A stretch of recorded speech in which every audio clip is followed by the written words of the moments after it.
hopefully, you watched the 2 that I sent out last week. Because if you did, you got to almost the end of chapter 16. That's what the lectures, the 2 video lectures, went through at least. Believe me, I would love nothing more than to go back to the beginning of this book and talk about just that, the other minister and Spinner's End, because of how brilliant she was with the title Spinner's End and all the different meanings behind the word spinner. Yes? What was the new minister's last name? Because I knew it was Rufus. Rufus Scrimgeour. Okay, I had an S in the beginning and capital. If you put Rufus S, I'll probably take that. Yes? So in one of your videos, I got, it raised a question for me, because when we were talking about Merope Gaunt not using magic to save herself, in the video, Lily was brought up about sacrificing herself, and you said something along the lines of, did she really think that Voldemort was going to let her kill her and then not kill Harry? But I thought, do you think that maybe Lily knew what she was doing when she offered herself up instead to protect Harry? Knew that she was creating a charm, Yeah. You mean? Oh, that's a good question. I don't think anybody's ever asked that before. Yeah. There's a lot of power to Lily. Why do you think she did? I don't know. I don't know if she would know that would produce a protection like Dumbledore knows. Well, because also with the fact that Harry brought it up when he was having his conversation with Slughorn at the very beginning of the book, was that, his mother was very bright and very book smart. Do you think maybe she could have? Could be, but what we're told about Lily's kind of interesting, because it's similar to what we're told about Ginny. Okay, what did Lily apparently really excel at? It's Slughorn's potions. Okay, that's what she does there. Isn't a potion. You could even say it's not really even a charm, magical. It's self-sacrifice.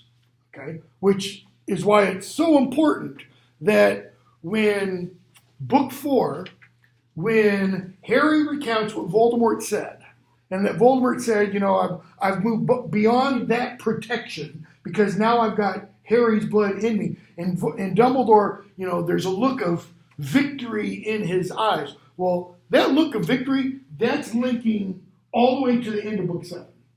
Okay? And that has to do with the prophecy. Because what does the prophecy say? Neither can live while the other survives. What does that literally mean? They both have to die. They both have to die. It's just as one of them going to stay dead. So that... I'll say... yeah, I'm going to stop there because I don't want to give away something yet, Book 7, in case there's somebody in here who hasn't read it yet. So I can support that to a degree. I don't think she was necessarily aware of it at the time, but... She couldn't have been aware of it later. Yeah, no, that's what I was going to say, because in the books, at least to me, she's in the mirror and then the wand, she's self-aware to me. Oh, yeah. So I totally agree. I think in the mirror, and I think when she comes out of the wand and everything, and even the voices Harry hears behind the veil, I think that is Rowling putting in the minds of her readers the possibility that what we see is not all there is, that there is something after death. Okay? And I think that's because she's writing for primarily, originally, a British audience that has, according to a variety of different surveys and such, only about 10% of the population is quote-unquote religious. It's really low. That's really low. It's really low. You can walk through London, and awful lot of beautiful old 18th century churches and such, they're not churches anymore. They are used for other things entirely. Okay? Some of them, they get quote unquote deconsecrated Another word for that is desecrated, and get used for, there's one that's been turned into a pub. There's ones in Oxford that are pubs. There's one that's a pagan bookstore. So you go from one extreme, to the other extreme. I mean, Wicca and the Mother Goddess and, all that kind of stuff. Aaron, you had a question or comment? No, Thought I saw your hand. it's just really interesting that they how British, although created this Protestant religion, it doesn't seem to follow it anymore. It all started with a man who wanted a son. No, it's you're right. Well, I should rephrase that, because since about the year 2000, there has been one population that's been growing exponentially: Islam. It's the number one religion in England right now. Even though an awful lot of people will call themselves Christian, they don't attend church, and when surveys and Pew studies and things like that are done, they don't hold to any of the belief system, for example, of Anglican Christianity, but they will refer to themselves as Anglicans. Why? Because it's the Church of England, just like Americans refer to themselves as American. It's part of that kind of national identity. I think Rowling is kind of pushing an idea to younger readers who, like Harry, seemingly have had no introduction at all to any kind of religious belief. I mean, think of the scene in Order of the Phoenix when Harry talks to Luna towards the end, and Luna says, it's not like we won't see them again. Harry's like, really? What are you talking about? I mean, Luna makes it pretty clear she thinks she'll see her mother again. How? Does she mean that in some wishy-washy, like a crumplehorn snorkack or whatever weird belief like she... No. It's more faith. It's faith. But it's faith in an afterlife. It's a definite afterlife kind of experience that she... And Harry walks away feeling how? That he didn't get from Nick. Hopeful. He has hope. Okay? He walked away from Nick feeling what? He thought, this is about as low as I can get. He's going to get lower. He's going to get lower on Christmas Day in Harry Potter and the Deathly Hallows. That's when Harry hits bottom. And it's literally on Christmas morning. He wakes up, and the narrator says, Harry should have looked out over this Thomas Kincaid kind of painting that he's at, and he should have realized what a wonder and miracle it is to be alive. And instead, he feels like he's a pimple on the butt of the universe. And that's it. And there is no meaning to life. And then hope starts to spring again because of something that he sees. It's either that evening or a couple days later. Take that back. It's 12 days later, I think. And I'll explain why when we get there.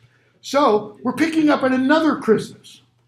This is the Christmas before that Christmas, because this is 1 year earlier from what will happen in Harry Potter and the Deathly Hallows. And Harry's at the Weasleys. Okay, and I'm going to actually start at the beginning of this chapter. So, Harry's talking to Ron about the Unbreakable Vow. Right? What's the Unbreakable Vow? It's a vow you can't break. It's a vow you can't break. Two people, wands, magical link between their hands. You have to have a wand. They have to promise not to break whatever it is they're saying, or you die. Okay? We are going to hear another seemingly unbreakable vow in the next book. Anybody know what it is? What? No. Go for it. Come on, Chris. Come on. I genuinely can't remember. I thought I had it. Any guesses? Yeah, in the next book. Is it when they're transporting Harry to Ron's house? Nope. After that. It's when Fleur. Oh. Louder. The wedding? It's the wedding. Were they getting? We hear part of the wedding ceremony, Oh, it's another. and it's Unbreakable Vow. described as an unbreakable bond, which is really, really interesting. Wizard marriage Because- and muggle marriage. Well, because you do have broken families in the wizarding world. The ones that we hear of, the ones that we know specifically about, however, if I remember correctly, and I'll point it out when we get to that book, they all involve one wizard, one muggle, or one witch, one muggle. That is, it's like an unequal marriage, okay? Those are the ones that are broken. It's unequally yoked.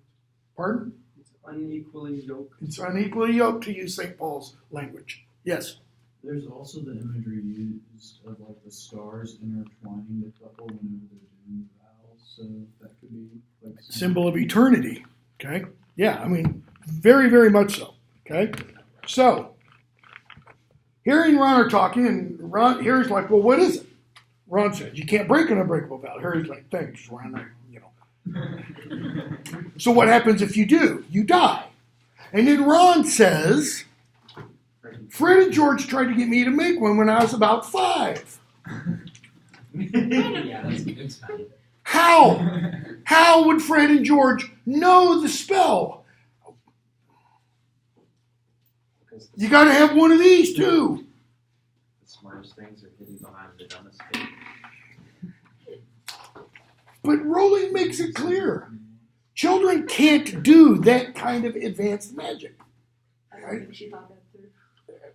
well, Or it was a joke on from Ron's part. Or it could be, but we heard earlier, when Ron was 3, what did his brothers do? They turned his teddy bear into a spider. Not a stuffed spider. This was real transfiguration. That's some good wizards. Do not mess with Fred and George. Okay? I saw a hand up. Oh, I was just gonna say that, or it could have been like they were actually trying to do it, but since they're kids.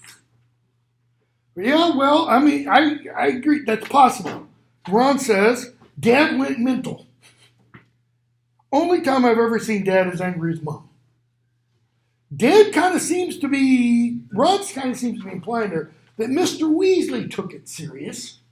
Okay? Maybe not serious. You could have killed some, which probably would have happened. So they talked about Fred's left buttock and stuff. So I want to go on, skip a few pages, and see, what did I say here? I'm using the British edition, so I've got to do the pages kind of mentally in my mind. So that's page 325, roughly 20 pages more. Somewhere around 331, somewhere between 330, 332, we have a break in the page. There's some song lyrics that they're listening to the wireless. 330? I should write these down. I've got most of the pages numbered by this point. 330. So, Harry's been telling Mr. Weasley and Lupin about what he witnessed at Slughorn's party. Now, what did he witness? AKA eavesdrop on. Oh, Snape and Malfoy. And he heard Snape tell Malfoy, I promised your mother on the Unbreakable Vow that I would protect you. That's why Harry asked Ron about the Unbreakable Vow. Okay? So Mr. Weasley, because what does Harry assume about Snape? He's bad. He wasn't a Death Eater. He still is a Death Eater. Okay? So, Mr. Weasley asks Harry, has it occurred to you that Snape was simply pretending? Pretending to offer help so that he could find out what Malfoy... Yeah, I thought about that. And then Harry asks the question, but how do we know? And if you watch the previous lecture, I spend like 10 or 15 minutes on this. Why? Because this becomes a huge question for Harry in the next book. In fact, in the next book, it becomes the tension between how do we know versus what do we believe. And Harry's going to say, everybody wants me to just believe. Don't they know I have to know? Okay? And we're going to hear people say to Harry, Harry, you knew Dumbledore. Don't believe what others say. Don't believe what you read about him, etc., etc. So, Harry asks, how do we know? How do we know Snape isn't bad? Lupin, it isn't our business to know. It's Dumbledore's business. Dumbledore trusts Severus, and that ought to be enough, good enough for all of us. So what does he mean? We don't have to know, Dumbledore has to know. What's he saying about us, therefore, Lupin et al., and Dumbledore? Do they know Dumbledore is right? No. What do they have? Faith, belief. They believe in Dumbledore. Harry, but say Dumbledore's wrong. After all, Dumbledore will say repeatedly, going back to the first book, I make mistakes. And because I'm brillianter than most people, when I make a mistake, it's liable to be a doozy. People have said it many times. It comes down to whether or not you trust Dumbledore's judgment. I do. Therefore, I trust Severus. Harry, but, and he says, Dumbledore says he can make mistakes. And he looks Lupin and says, and here's where Harry makes the fatal flaw in his argument. Do you honestly like Snape? It's not an issue of liking. Does Dumbledore like Snape? Read this book, read to the end of book 7. Does he like him? Is he the kind of person Dumbledore's going to go out and have drinks with? No! Why? Because Snape's he's weird. Okay, he's weird. He's a rotten SOB. He's not a nice person to be around. He has reasons not to be a nice person to be around. Louder? I guess, but I'm not saying that the reasons excuse him. Nature and nurture are both important in one's personality. Look at his nurture. Look at what Harry glimpses in it when he goes into his mind. The kid cowering in the corner while the father beats the mother. Dead scars, okay? So, At least he didn't become the next Voldemort. true, and he could have. He's on the good side in the end, so that's all that matters. Well, that's so. They go on and talk about it. wouldn't name my kid after him or anything. That'd be dumb. Because I remember you saying that Severus and Voldemort were almost comparable in power or something like that. It was something that you said. No, I never said that. It might not have been that, but I remember you saying something about Severus and Voldemort being very much similar or like or something. Well, I mean, we're going to see Harry in book 7. Yeah. Harry's going to march into the forbidden. He's going to slink off to the forbidden forest, and as he goes, he's going to think about the lost boys. His words: Voldemort, Snape, himself, were the happiest place they ever had in their entire lives was Hogwarts. I mean, Harry links himself right there with these other two. Okay? So, we're going to drop that there and jump to the end of that chapter, because at the end of that chapter, Rufus, the guy whose last name you couldn't remember or know how to spell, shows up. It's Okay? tough. It's a hard name. It is hard. And what does he ask of Harry? To support the ministry How? by just appearing there. Just show up. Just show up when there happens to be a photographer nearby. And Harry's like, what? So Scrimgeour says, he's talking about the rumors that have flown around and stuff. And he asked Harry, so I assume you and Dumbledore have talked about these things? Yeah, we've discussed it.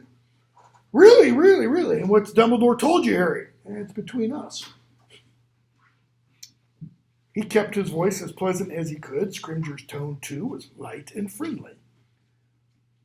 It's a question of confidences, Scrimgeour says. I mean, if it's a question of confidence, I wouldn't want you to divulge it. I mean, it doesn't really matter whether you are the chosen one or not. Harry, well, golly gee, Mr. Minister, I don't know what you're talking about. I'm just a stupid kid. Can you explain, please? That's what I don't really know what you mean, Minister, means. Well, of course, it will matter to you enormously. I mean, if you're the chosen one, then yeah, it matters to you. Why? Because you have to kill Because you're the one who has to kill Voldemort or be killed. But to the wizarding community at large, it's all perception, isn't it? It's what people believe that's important. But notice the belief that Scrimgeour is talking about is not the same kind of belief that Lupin and Mr. Weasley are talking about. This is more like a blind belief. Yes, or a false belief. It's called a romantic hope, not romantic, sex and love and stuff. It's romantic in its subjectivity. Why do Lupin and Arthur Weasley trust Dumbledore? He's Dumbledore. What does that mean? He's Dumbledore. Members of the Order of the Phoenix. He's the leader of the Order of the Phoenix. He defeated him before. He defeated Grindelwald. He's got his own chocolate frog card, Pretty important stuff. He's a badass. 12 uses for the, dragons, whatever. He's the other side of the chocolate frog card probably says, serious badass, don't mess. In other words, he's done it. He's proven himself. Just as Dumbledore says to Harry at the end of book 4, you've done everything anybody could have asked you. Nobody else can come up to you and go, prove something. Okay? What's Scrimgeour talking about? False belief. False belief. Harry said nothing. He thought he saw dimly where they were heading. People believe you are the chosen one, you see, and they think you quite the hero. Notice, they, people. What's he not saying? I don't give a rat's, whether or not you're the chosen one. I just want you coming in and out because other people think you are. And if other people think you are, and they see you coming in and out, they will think, what? You support me. You support me and my policies. Okay? Modern application. Why did Trump surround himself with generals at first? Because people trusted General John Kelly. They trusted General Mattis. These were wise, seasoned heads, guys who marched into battle and they were cool and calm and collected and everything. To counteract the, Twitter nuclear war kind of a thing, right? Well, what was Scrimgeour known for before he became prime minister? He was an orator. Yeah, and he was what kind of orator? A very good one and probably a little bit trigger happy. Okay? How many times have you faced he who must not be named? Well, it doesn't really matter. And Harry's going, I can tell you how many. Would he be an orator under Barty Crouch? Barty Crouch was never Minister of Magic. But whenever he was making those, changes. Probably, because I think Scrimgeour is supposed to be old enough. So then he could have been, Could have been, well, he probably would have been very young, little green, maybe a little hot-headed, Okay? So, he goes on.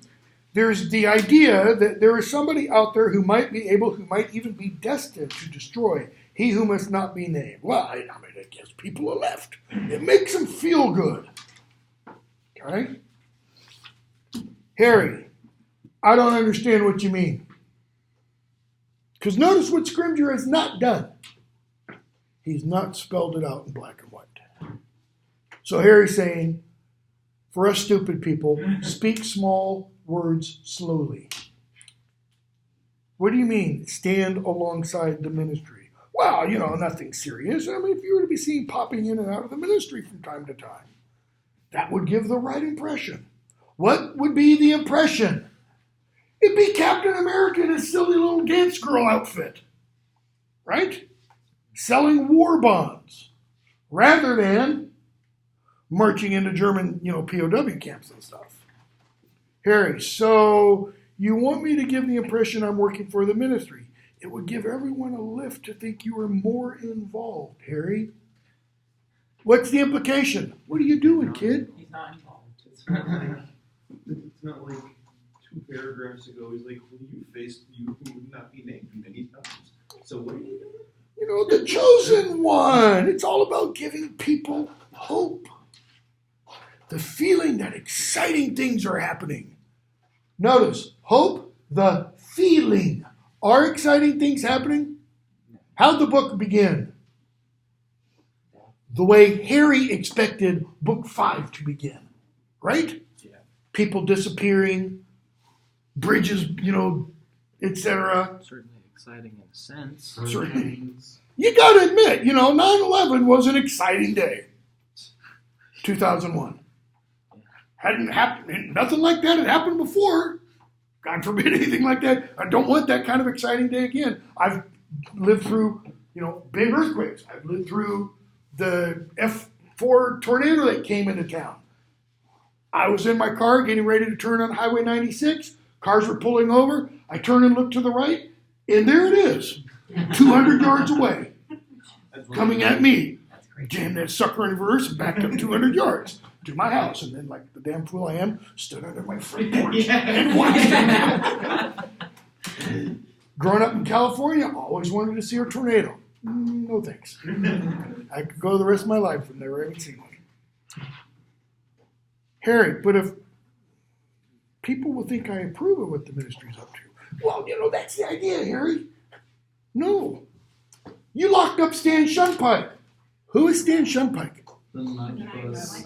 The night bus conductor. Pimply-faced 17-year-old kid. What did they lock him up for? He accused him of being a Death Eater. Okay?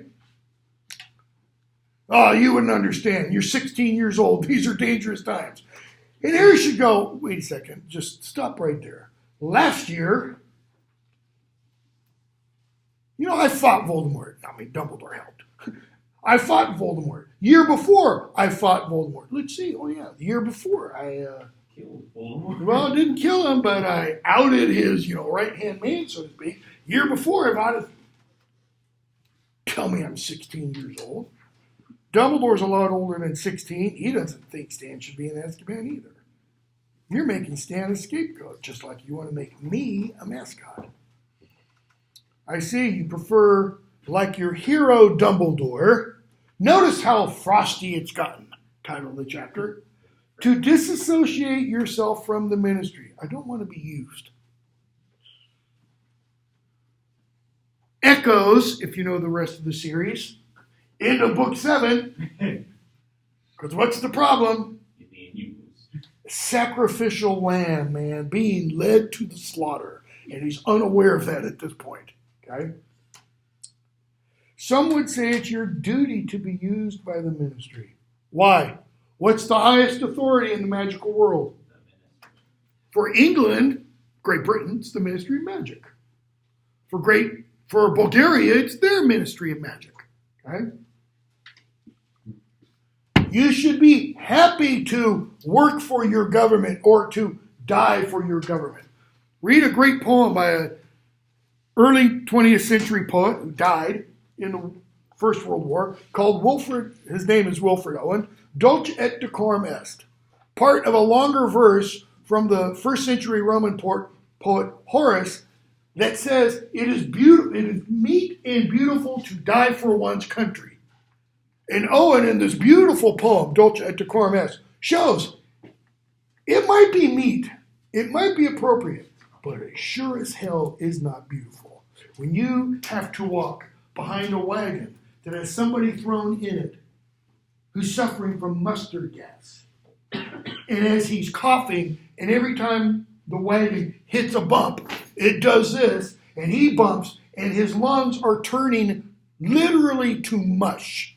And and blood comes frothing out of his mouth. So that every time the guy walking behind falls asleep, he sees this image in his dreams. He says, if you saw that, you would not say, Dulce et decorum est per patria mori. It is right and beautiful to die for one's country. It's an extremely powerful poem, which is why Harry says, I don't want to be used. So you're not the chosen one. I thought you said it didn't matter. Notice Harry doesn't go, no, I'm not. It's Neville Longbottom. Go get Neville. Tell Voldemort it's Neville. Get him back for outing me for fainting with the... Okay? Scrimgeour, I shouldn't have said that. No, Harry says, it was honest. It's the only honest thing you've said. And he raises the right fist. I don't remember you rushing to my defense when I was trying to tell everyone Voldemort was back. Ministry wasn't keen to be pals last year. Oh, and by the way, where is the delightful Dolores Jane Umbridge? She's back at the ministry, so that we will see her office in Book 7. And what is so vile and disgusting about her? Everything. What do we see in her door? Moody's eye. She desecrated his body by pulling that eye off. Maybe not she personally, but before Bill and whoever else could get to it, the eye was taken. So, chapter ends. Well, it's clear to me, this is Scrimgeour talking, he, Dumbledore, has done a very good job on you. Meaning, he's brainwashed you, kid. Dumbledore's man through and through, aren't you, Potter? Harry, yeah, I am. Glad we straightened that out. And we could skip the rest of the book and go to the beginning of the next book, and we see very quickly Harry becomes un-Dumbledore's man. He turns against Dumbledore. Why? Because of stuff he reads and things he hears from Auntie Muriel and other old hags and people like her. Okay? So, a sluggish memory. Harry goes off with Dumbledore. Let's see here.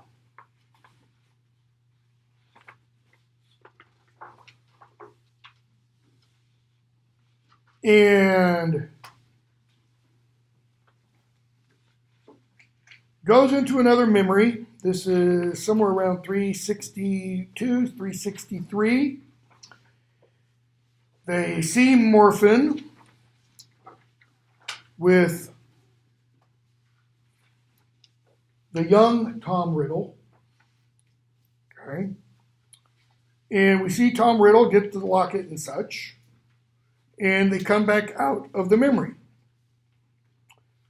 And somewhere around 345, I guess, 365, Harry says, so Voldemort stole Morphin's wand and used it. That's right. Of course, we can't prove that, but he revenges himself upon the father who never wanted him. Then he returned to the gaunt hovel, performed a complex bit of magic that would implant a false memory in his uncle's mind, laid Morphin's wand beside its unconscious owner, pocketed the ancient ring, and Harry, Morphin never realized? Nope. He gave, as I say, a full and boastful confession. I mean, yes, I did it. Gave the dirty SOB what he deserved. So Dumbledore says, I extracted this memory with difficulty. When I saw what it contained, I attempted to use it to secure Morphin's release from Azkaban. Why? Goes back to what Hagrid says.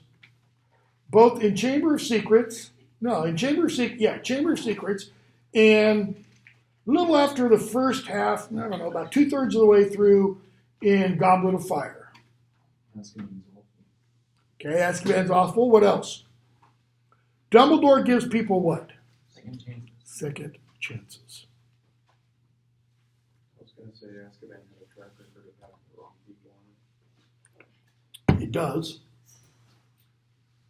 So why does he try to get Morgan free? Because he's innocent.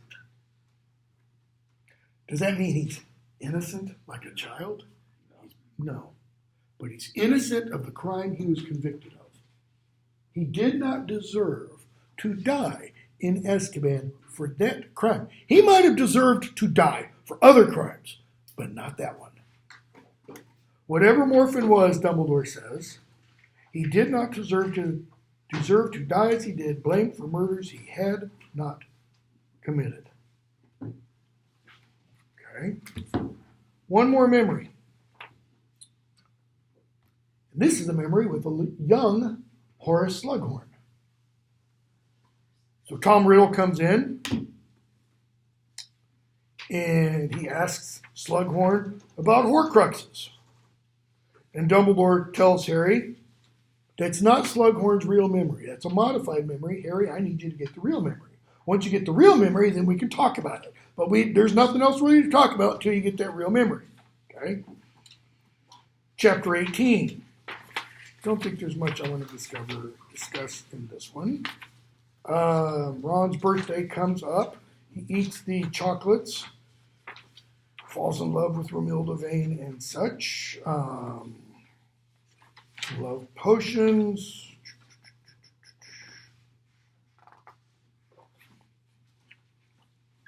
Chapter 19. Let's go on. Wait, how many pages was that? 25 now. Don't think there's anything here. Yeah, let's go to chapter 20 because this will take some time. Lord Voldemort's request.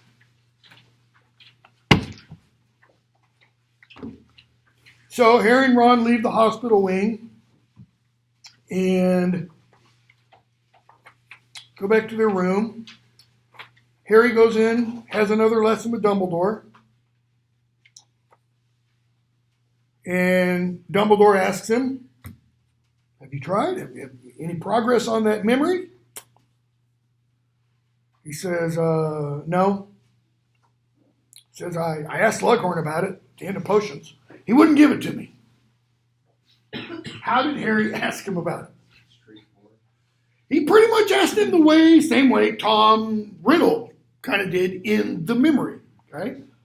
I see, says Dumbledore. This is around 425 or so. And you feel that you have exerted your very best efforts in this matter? Do you? You've exercised all your considerable ingenuity. I think Dumbledore's buttering him up because we all know Harry doesn't have a lot of ingenuity. You've left no depth of cunning unplumbed in your quest to retrieve the memory. Now, what does Harry have that he could use? He does end up using it. Felix Felicis, liquid luck. Okay? Harry, well, the day Ron swallowed love potion, I took him to Slughorn. I thought maybe if I got him a good mood. Did that work, Harry? No. So, and that made you forget all about trying to retrieve the memory. I understand. You got to get this memory, Harry. He says, I've had other things on your mind? Harry says, yes. Okay. So, Dumbledore says, now we're going to get into a bit murkier kind of memories and guesses. Now, Harry, now things become murkier and stranger. If it was difficult to find evidence about the boy, Riddle, it's been almost impossible to find anyone prepared to reminisce about the man Voldemort. In fact, I doubt whether there is a soul alive apart from himself who could give us a full account of his life since he left Hogwarts. Probably because most of them are dead. Okay? Because keep in mind, Snape and that group, Snape, Malfoy, and all those, they're not Voldemort's contemporaries. They're all a good, probably close to 40 years younger. Okay? So, Dumbledore tells him about Tom Riddle. He leaves Hogwarts, and he goes to work where? Morgan and Burks. Borgin and Burks. Local pawn shop For dark arts. for dark arts, okay? This is page 431. Harry's like, what? Dumbledore explains, he wanted to stay here, of course. Why? Dumbledore, I believe he had several reasons. First, most importantly, Voldemort was, I believe, more attached to the school than he has ever been to a person. Hogwarts was where he had been happiest, the first and only place he had felt at home. Notice, Harry feels uncomfortable. Why? Exactly. That's how I feel. Uncanny resemblance, Voldemort said in Book 2. Secondly, Castle is a stronghold of ancient magic. Undoubtedly, Voldemort had penetrated many more of its secrets than most of the students who passed through the place. He may have felt there were still mysteries to unravel. Third, as a teacher, he would have had great power and influence over young witches and wizards. Perhaps he got that idea from Slughorn. You know, the Slug Club. I do not imagine for an instant that Voldemort envisaged spending the rest of his life at Hogwarts, but I do think he saw it as a useful recruiting ground. But he didn't get the job. No. Tippett told him to come back in a few years.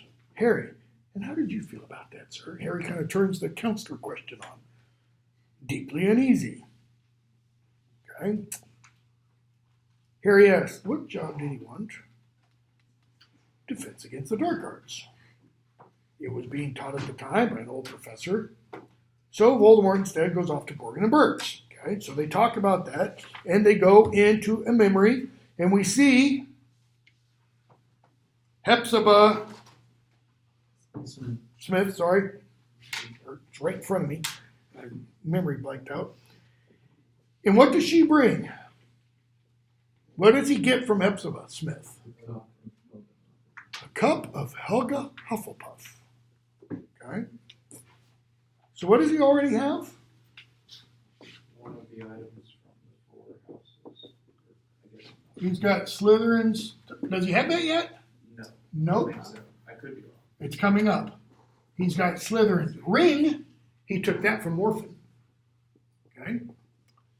So she comes in, and notice he butters her up, flatters her. He's handsome. He's young. She's old. Not handsome. And he just turns on the charm. Okay?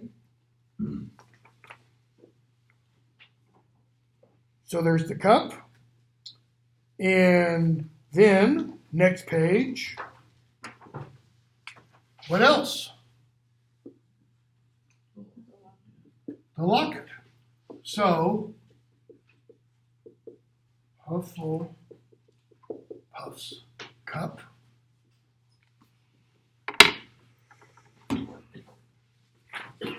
So he's got 2 things from Slytherin. He's got 1 thing from Hufflepuff. So they come back out of the memory. And Dumbledore explains to Harry how Hokey confessed to the murder of Hepzibah Smith. Why? Because Voldemort was able to put that memory into her, which is kind of interesting because later on and earlier we were told house elf magic is not the same as wizard's magic. Okay? So, She's also old, too. yeah. Okay?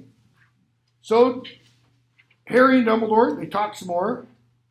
He says, I want to draw your attention, Harry, to certain phases or certain points of our story.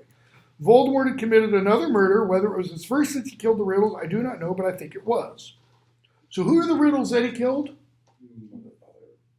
Dad, Senior, Grandma, and Grandpa. Didn't kill his mom. Mom died shortly after childbirth. Okay? Now he's killed Hepzibah, so that's 4. This time, as you will have seen, he killed not for revenge, but for gain. He wanted the 2 fabulous trophies of that poor, besotted old woman. Okay? Harry says, but, I mean, he's risking everything. Mad to you, but not to Voldemort.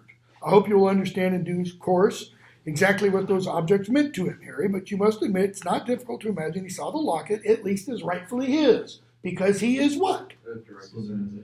He's direct heir of Salazar Slytherin. He's the only Slytherin still alive. It should be his. Right? Does it really go into I forgot. Does it go into explanation why he basically tries to collect all of the personal belongings of the 4 houses? It's not that he tries to collect all of them. It's that he wants a relic, a talisman, so to speak, of each of them. Because he thinks those would be things imbued with power. Plus, he's going to imbue them with more power, right? By putting Horcrux in them. If I haven't given that away. So, it had belonged to another of Hogwarts' founders. I think he still felt a great pull towards the school. He could not resist an object so steeped in Hogwarts history. There were other reasons, blah, blah, blah. Okay? So, one more memory, Harry. Harry's like, whose? Mine. And they dive in. And there's a young Dumbledore sitting, waiting. Sure enough, Dumbledore says, enter. And in comes Voldemort. Not the Voldemort that Harry's familiar with. However, his features were not those Harry had seen emerge from the Great Stone Cauldron almost 2 years before. They were not as snake-like. Notice that as is all important. They're still snake-like, but they're not totally snake-like. The eyes were not yet scarlet, the face not yet mask-like, and yet he was no longer handsome Tom Riddle. Why? He's already killed 4 people. What happens, from what we discover later, every time you kill someone? You split your soul. This is the physical manifestation of a fragmented soul. Okay? Kind of interesting because Peter Pettigrew killed 13 muggles. He doesn't look any different. Of course, he is a rat to begin with. He's crazy. Okay? Well, he's not quite crazy because we are going to see a brief moment of compassion that's going to be his undoing later on. Do you think that it's the murders, or is it more like, is it the combination of the murders with the Horcruxes? Yeah, I mean, technically Dumbledore's killed people too. So. True. Hasn't Moody also killed people? Look at Moody's face, though. It's fair. Got a chunk of his nose missing. Now, we're told that's from a blast of some sort. And even Dumbledore doesn't, his nose is crooked. We're told it's from a fight. Who's Dumbledore? I actually don't know. Actually, we don't know that because he doesn't kill Grindelwald. Yeah, that's what my immediate Because we thought find was. out Grindelwald's in Nuremberg. Almost said Nuremberg. Too close there. So maybe he's never killed anyone. Well, he Probably hasn't. feels like he has killed someone. He thinks he's responsible for the death of his sister. We'll talk about that later. Okay? So, there he is. It was as though his features had been burned and blurred. They were waxy, oddly distorted. Whites of the eyes now had a permanently bloody look, though the pupils were not yet the slits Harry knew they would become. Wearing a long black cloak, his face was as pale as the snow glistening on his shoulders. Dumbledore just, sits. Good evening, Tom. Won't you sit down? Notice he doesn't go, Scarface or something. Thank you, says Voldemort. Notice they show courtesy to each other. They're British. I heard that you had become headmaster, a worthy choice. Glad you approve. May I offer you a drink? That would be welcome. We've come a long way. Dumbledore pours in wine. So, Tom, to what do I owe the pleasure? Voldemort says, don't call me Tom. Don't call me Tom. Yeah, his fingers are probably twitching. Don't call me Tom. I know what you are known as, but to me, I'm afraid you will always be Tom Riddle. See, and I think she should have put in there little Tom Riddle. I just think it would really amp up this situation. It is one of the, because it's exactly what he's talking about. It is one of the irritating things about old teachers, I'm afraid, that they never quite forget their charge's youthful beginnings. By talking about his youthful beginnings, he's going, I remember you when you used to live in that orphanage, and I came and visited you. And I scared you by turning your wardrobe into flames and it made it go back. He raises his glass as though toasting. Voldemort remains expressionless. Nevertheless, Harry felt the atmosphere in the room change subtly. Now here's something really interesting. Based upon your understanding of Harry from book 1 all the way through this point in book 6, has Harry ever shown the kind of mental acuity, mental sharpness to make the kind of observation that is described in the next couple of sentences? Dumbledore's refusal to use Voldemort's chosen name was a refusal to allow Voldemort to dictate the terms of the meeting. And Harry could tell Voldemort took it as such. That's a narrator line. Yeah, that's an editorial intrusion by the narrator into Harry's mind, telling him, this is what you think, because normally you're too stupid. That's my reading of it. Because Harry doesn't normally pick up on Hermione. If Hermione were there, she'd go, Harry, here's what's going on. Dumbledore is dictating the terms of this meeting. He's showing a power play here by referring to his youthful charge. And Harry's like, huh? I mean, Ron would be even more dense, but you know. I see. Yeah. I am surprised you have remained here so long, said Voldemort. Always wondered why a wizard such as yourself never wished to leave school. Dumbledore says, well, to a wizard like me, that is, if you understood a wizard such as myself, there can be nothing more important than passing on ancient skills, helping hone young minds. You used to want to teach too, if I remember right. I see it still. I merely wondered why you, who is so often asked for advice by the ministry, and who has twice, I think, been offered the post of minister, and 3 times what he's counting. What's he getting at? Why aren't you small? Why aren't you the minister of magic? You've been asked twice, 3 times. Notice you've been asked twice. Like somebody's just going to confer it on you. No election, just here, you be minister of magic. Would you like to be president? Just wanted to ask. Please take the. No, you wouldn't want me as president. A big red button. So, ministry never attracted me as a career. True, even with what we learn in book 7. He didn't want the ministry. He wanted power. Didn't want the ministry. Again, something we have in common. Why doesn't Voldemort run for Minister of Magic? He can do an awful lot. He could get his program done. Too many headaches. Easier to just kill people. I have returned, later perhaps than Professor Dippet expected, but I have returned to request again what he once told me I was too young to have. I've come to you to ask that you permit me to return to this castle, to teach. Here's a question for you. How old is he when he returns here? How many years after leaving is this? Is he in the early 30s, 40s? I don't know. Yeah, I would guess like 35. But... We're not told. All we are told is he leaves school, he goes to work for Borgin and Burke. So do you think he works for Borgin and Burke for 10 years? 12 years? 15 years? If you got to kill people. How long do you think it takes him to get those things from Hepzibah Smith? I wouldn't imagine it just falling in his lap. With somebody with his ambition, could he work at Publix for 15 years? Mm-hmm. Without people dying left and right? Probably not. Okay? Yeah, nothing in the book gives us an indication of how much time has passed. But, we are told it's not a long time later. He says, I returned after a little while, later perhaps than Professor Dippet expected.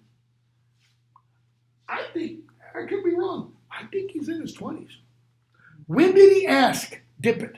Right after you graduate. Right after he graduated. I don't even think it's been 10 years. He's changed a lot. Murder will do that, you know. So I hear. But I've returned nevertheless to request. So I think you must know I've seen and done much since I left this place. I could show and tell your students things they can gain from no other wizard. Now, it's probably true he hasn't been at Borgin and Burke's the whole time. That is, he worked there and then he traveled the world. He took his gap years, so to speak.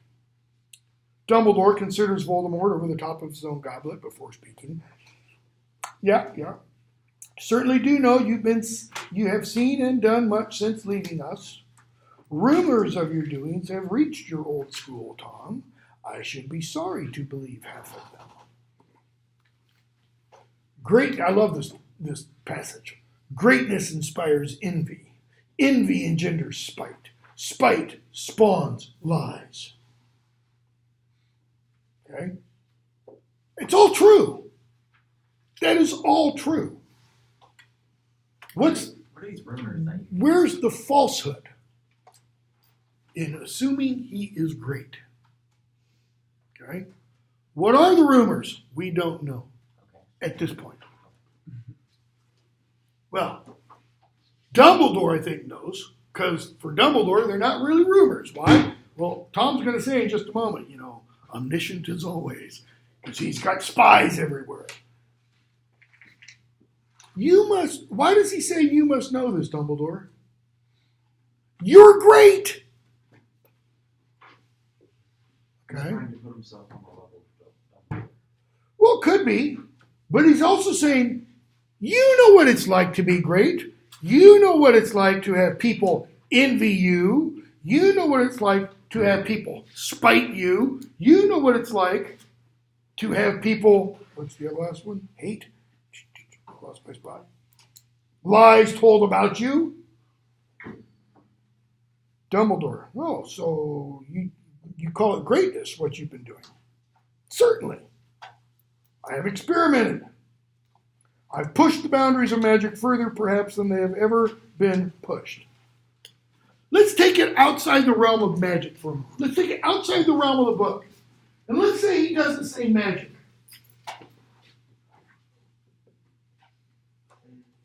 Let's say he says science. That's what way you're pushing it, really.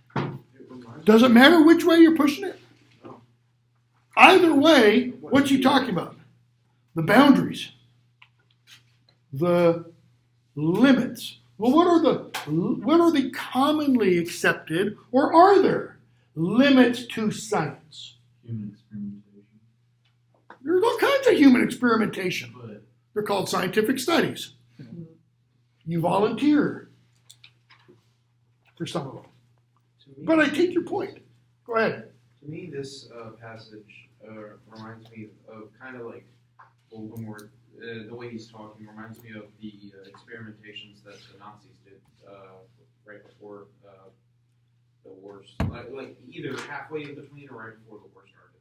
The enduring. I mean, one of the things they were doing with the Jews and homosexuals and everybody else in the concentration camps. Okay? And not just the Nazis. The Japanese did it too. Okay? Yeah, probably that.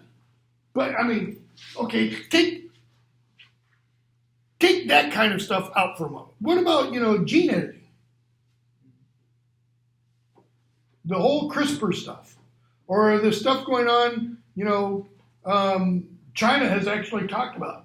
They've got two people who they've done the CRISPR gene editing to, and news accounts I've read have, mentioned things like Avengers, X-Men having capabilities that the most people don't have. Not X-Men, and no electrical, magnet levitation and stuff, but superhuman strength kind of things. Pushing the limits. How many of you are very familiar with Michael Crichton's Jurassic Park? Yep. Novel first, film second. Because the novels, as is usually the case, much, much better. Crichton was a scientist. He was a medical doctor. Okay? All of the books he wrote, very, very scientifically researched. So that when he has Ian Malcolm say that all-important line, John, you never considered whether you should bring back dinosaurs. I mean, in 1993, that was a pipe dream. And yet we're now talking about not dinosaurs yet, mastodons. Saber-tooth. Okay, they've been dead for 12,000 years. Okay, I mean, and several other things like that. So, I've pushed the boundaries of science, magic, further perhaps than they have ever been pushed, of some kinds of magic, of some kinds of science, of some. Of others you remain, forgive me, an utterly ignorant fool. That's what woefully ignorant means. What are the other kinds? Well, what does Voldemort say? Voldemort smiles, which has got to be scary. It was a taut leer, an evil thing, more threatening than a look of rage. It'd be like having Hannibal Lecter look across at you from a dinner table with a knife and fork, you know. The old argument. Why does he call it the old argument? Because the argument of love and hate's been going on since people couldn't think about it. Yeah, but it's not love and hate. I think it's the old argument he and Dumbledore have had before. They've had this conversation in the past. But nothing I have seen in the world has supported your famous pronouncements that love is more powerful than my kind of magic. What is his kind of magic? Because notice, he's creating a dichotomy, a binary. Love versus what's the other kind of magic? The removal of the soul from a person. Is it evil? Is it death? Hate. Is it hate? Hate's not a magic. When I think it says his kind of magic, isn't it, to me at least, referring to his being able to remove the soul from the human. But he's not the only one who's done that. No, he's not. But Like dark magic. Close, probably. Is it the dark arts?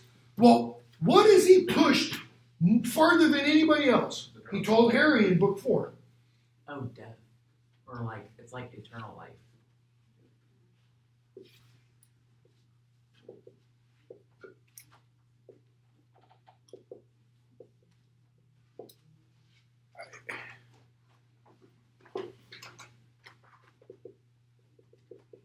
I think all of these kinds of things apply. Anything to live, not dying, ends justify the means. What does that all come down to? One word.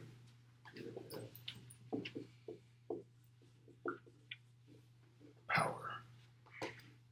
Power. What is power?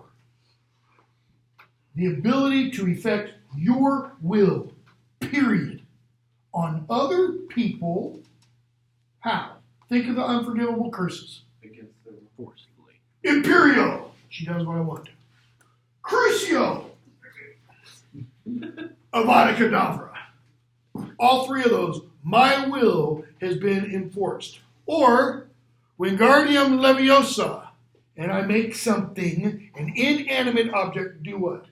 Violate all the laws of nature. Tolkien says in that essay on fairy stories, the difference between the Fairy drama and the magician, the difference between enchantment and magic is all about the domination of wills and things. Fairy drama, enchantment, is all about shared enrichment. Well, I think you could almost say that is shared enrichment. Because what does love always seek? Always. It's not about me. It's always about the other. There's a line at the end, another class I teach, fantasy lit. There's a line at the end of the Chronicles of Prydain, Lloyd Alexander. Black Cauldron's one of the books in there. In The High King, where the hero of the series, Taran, says something to the effect that he learns that a hero isn't somebody who does glorious heroic deeds. The hero is someone who thinks a little bit more about others than himself. That's it. The old argument, but nothing I've seen in the world has supported your famous pronouncements that love is more powerful than my kind of magic. Notice, your famous pronouncements. Dumbledore's talked about this. Okay? Where has he searched? Okay? The way he talks about it is, I'm a scientist. What's the scientific method? What do? Come up with a hypothesis. Test it. You observe. You test it. Ask questions. Figure out what. You gather data. Share your Okay. results. You share your results. And if the results are not reproducible, that experiment is not valid. Okay? So, you look around you, you create a hypothesis. And then you start gathering data. Notice, his hypothesis was what? Love is more powerful. So what did Voldemort do? He treated it like a scientific experiment, he says. Nothing I have seen in the world. Okay? I'm going to play devil's advocate. I'm going to be on Voldemort's side. What has Voldemort's experience of love been? A love potion. Nothing. His parents His. love potion, yeah. His personal. His mother wouldn't live to save him. Harry even says that. In this book. And Dumbledore's like, Harry, are you feeling pity? No, I'm not feeling pity. It's because, yes, he is feeling pity. That's why he answers so quickly. Okay? His father ditched his mother. So he grew up fatherless. I just saw a little statistic today of 27 mass shootings involving males, where the males did the shooting. 26 of them had no father in the house. Pretty good correlation there. Okay? Pretty strong reason, if for nothing else, to have fathers in the home. Okay? No strong father. What else? Let's talk about Mrs. Cole, the wonderful, loving mother figure who ran the orphanage. She was a drunk.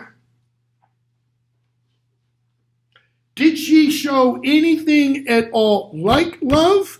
Stepping off of Voldemort's side here for a moment. Yes, she did.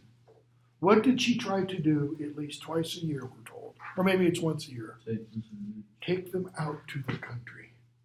Got them out of the filthy city.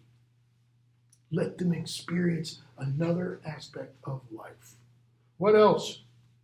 They were all clean.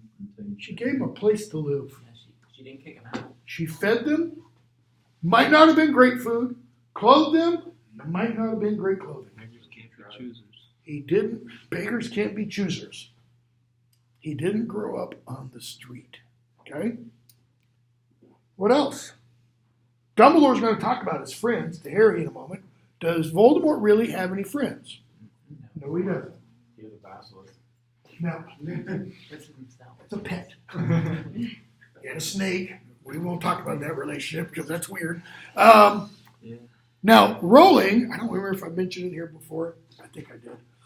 Rowling has said in an interview or on Pottermore somewhere, a student brought to my attention, I've never actually found it, so I'm passing on, I'm going to be like a Democrat in Congress. I'm going to pass on hearsay information, okay? Do with it what you want. Rowling has apparently said in an interview or on Pottermore that the reason Voldemort could not love was because he was conceived not in love. He was conceived as a result of a love potion. Okay? Which, if she really thinks that is about the most horrendous idea in the world. Because that means anybody who's a result of a one-night stand is a psychotic sociopath. Because that's what incapable of love. That is like the number one criteria for a sociopath. I think also the first time you mentioned this, you mentioned something about having like rape also being Yeah. another thing. Well, yeah, I mean, if you're a product of rape, I mean, love's not involved there. Or incest, okay? So, how does Dumbledore reply? Oh, come here, Tom, let me give you a hug. No, which would be weird considering what she later says about Dumbledore, you know. Perhaps you've been looking in the wrong places. There's an old song from the 70s, looking for love in all the wrong places, looking for love in all the wrong faces. Is that what Dumbledore's saying? Nope. Where is he suggesting Tom should be looking for love? He's looking for where and how. Like a science experiment. Well then, what better place to start my fresh researches? After all, they do have a room at the Ministry of Magic, right? In the Department of Mysteries. And everything that's in that Department of Mysteries is there to be examined and investigated. But this one room, the door is always locked. Well, how can you examine it and investigate it if it's always locked? Unlock. Where do you have to go? You have to go inside. Why can't you look for love out there? It doesn't work like that. Because out there is what caused Voldemort to become Voldemort. Okay, could be. Why else? It's got to come from within. It's like someone can't make you love them if you're never going to have the capability to love them to begin with. Yeah. You have to, it's got to come from in here. Okay? You know, what does Harry say to cast a stag? Expecto Patronum. Where does that come from? Expecto. Out of the chest. I what? Seek a deliverer, a guardian, a patron. So that when, in book 5, when Malfoy sees Harry and calls him Patronus Potter, he knows damn well what he is saying. Saint Potter. Well, what does that also mean? Others can look to Harry for that protection. What did McGonagall say when Dumbledore dropped Harry off the first day? This day in the future, it will be known as Harry Potter Day. Well, what day is that? All Saints Day. All, the other name for saint, all relates to book 7, Hallows Day. Okay? So, well, let me start my fresh researches here. Will you let me return? Let me share my knowledge with your students. I place myself, my talents, at your disposal. I'm yours to command. What's he saying there? Is he talking about love? No, he's talking about power. I put myself under your power. Dumbledore can stop a lot of problems right here, couldn't he? Okay, Tom. You know, just a vodka Kedavra, just right there. Just, you know. And what will become of those whom you command? What will happen to those who call themselves, or so rumor has it, Death Eaters? They take death inside and go on living. My friends, they'll carry on without me. I'm glad to hear that you consider them friends. Why? Because he doesn't think they were. He knows he doesn't have friends. Keep going. What do friends imply? Is caring. Caring. It's love. That is the ability to love. That's why friendship is so important. I was under the impression they are more in the order of servants. You were mistaken. So if I were to go to the Hogshead tonight, I would not find a group of them, not Rosier, Mulciber, Dolohov, waiting. Devoted friends, I'm sure. You are omniscient. Damn you, Dumbledore. You are as omniscient as ever. No, just friendly with the local barman. My brother. So, Dumbledore says, let's cut to the chase. Let's stop the bull. Let's speak openly. Why have you come here tonight? I want a job. A job we know you both do not want. I want it very much. Oh, you want to come back to Hogwarts? No, that's clear. You don't want to teach any more than you wanted to when you were 18. What are you after, Tom? Try an open request. Very interesting language. Because Harry's almost going to use that exact same language at the end of book 7. Try to be a man, he says. Try for some remorse. If you don't want, of course I don't want to give you the job. I'm not going to put Satan in charge of my students. You must have had another purpose. Final word, it is. We have nothing more to say to each other. Dumbledore, nope. Time is long gone when I could frighten you with a burning wardrobe and force you to make repayment for your crimes. I wish I could, Tom. I wish I could. Now, is he saying he physically, he powerfully is unable to? Oh, no, he could. No, he definitely could. So why can't he? Because of this. He morally, ethically can't. Which is why he also morally, ethically cannot kill. What did we see Voldemort say to Dumbledore in the battle scene? Notice, not at all like the film, in Order of the Phoenix. You don't want to kill me, Dumbledore? Too noble, too high-minded? What's Dumbledore say? He says no. Why? Death isn't enough for you. What? So what's he got in mind? Is it a Dementor's kiss? To leave Voldemort alive, but totally powerless. Wouldn't that be the worst thing for him? I feel like he wants him to lose. Oh, he definitely wants him to lose. Like, Yeah. not to die, but he wants him to actually lose and then die. Yeah, I think of, frankly, if I can, mix movies and books here for a moment, it's almost like Dumbledore would be like Wesley at the end of Princess Bride to Prince Humperdinck, where he thinks, oh, I know you're going to kill me. No, I'm not going to kill you. First, I'm going to cut your fingers off, cut your toes off, cut your nose off, etc. I'm going to cut your eye. Yeah, and then he goes, no, I'm going to leave your ears so that when little kids see you and they scream, you hear their scream for the rest of you. In other words, I'm going to leave you in torturous pain. Maybe something like that. I could be wrong, okay? So, Harry asks, why did he come back? Have ideas.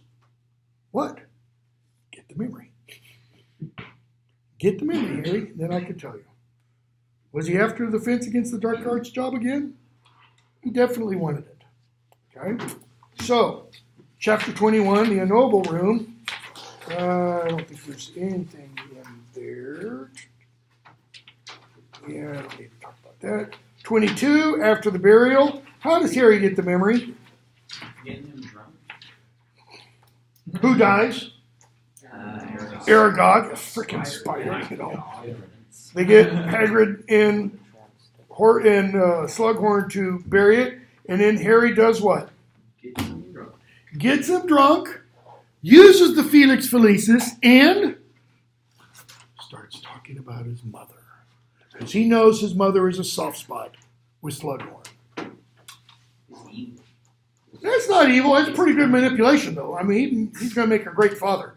Leave off the stupid cursed child nonsense. It's not even fit for toilet paper. So, 458 stuff. Harry says, about being the chosen one. I am the chosen one. I have to kill him. I need that memory. Slughorn, you are? Of course I am. But then you're asking a great deal. You're asking me, in fact, you don't even want to get rid of the wizard who killed Lily Evans? Harry, of course, you're scared. You're scared you'll find out. Be brave like my mother. Yeah, but be brave like my mother really means what? You're gonna Die. Because Mom died. I'm not proud. And so he gives it to Harry. Harry runs up to Dumbledore's, puts the memory in the sieve, and page 496 or so, we hear Horace Slughorn tell Voldemort everything he wants to know about Horcruxes. It's the word used for an object in which a person has concealed part of their soul. Notice part of the word is crux, which is cross. Is the hor from like the root for horrible? Okay, I'm not sure. Well, you split your soul, because he says, well, how do you do that? You split your soul and hide part of it in an object outside the body. Then, even if one's body is attacked or destroyed, one cannot die, for part of the soul remains earthbound, undamaged. But, it exists. It'd be horrible. I mean, death would be preferable, Tom. Yeah, okay, so how do you split your soul? Notice, he just, how do you do it? You must understand the soul is supposed to remain intact and whole. Splitting it is an act of violation. Notice, it goes against nature. Yeah, but how do you do it? I mean, he wants the manual. Give me the how-to manual. By an act of evil. The supreme act of evil. Why is murder the supreme act of evil? You're taking away someone's life. It's all three unforgivable curses wrapped up into one. When you think about it, does the dead person have a will anymore? Nope. Can they suffer pain anymore? Nope, that's Cruciatus part.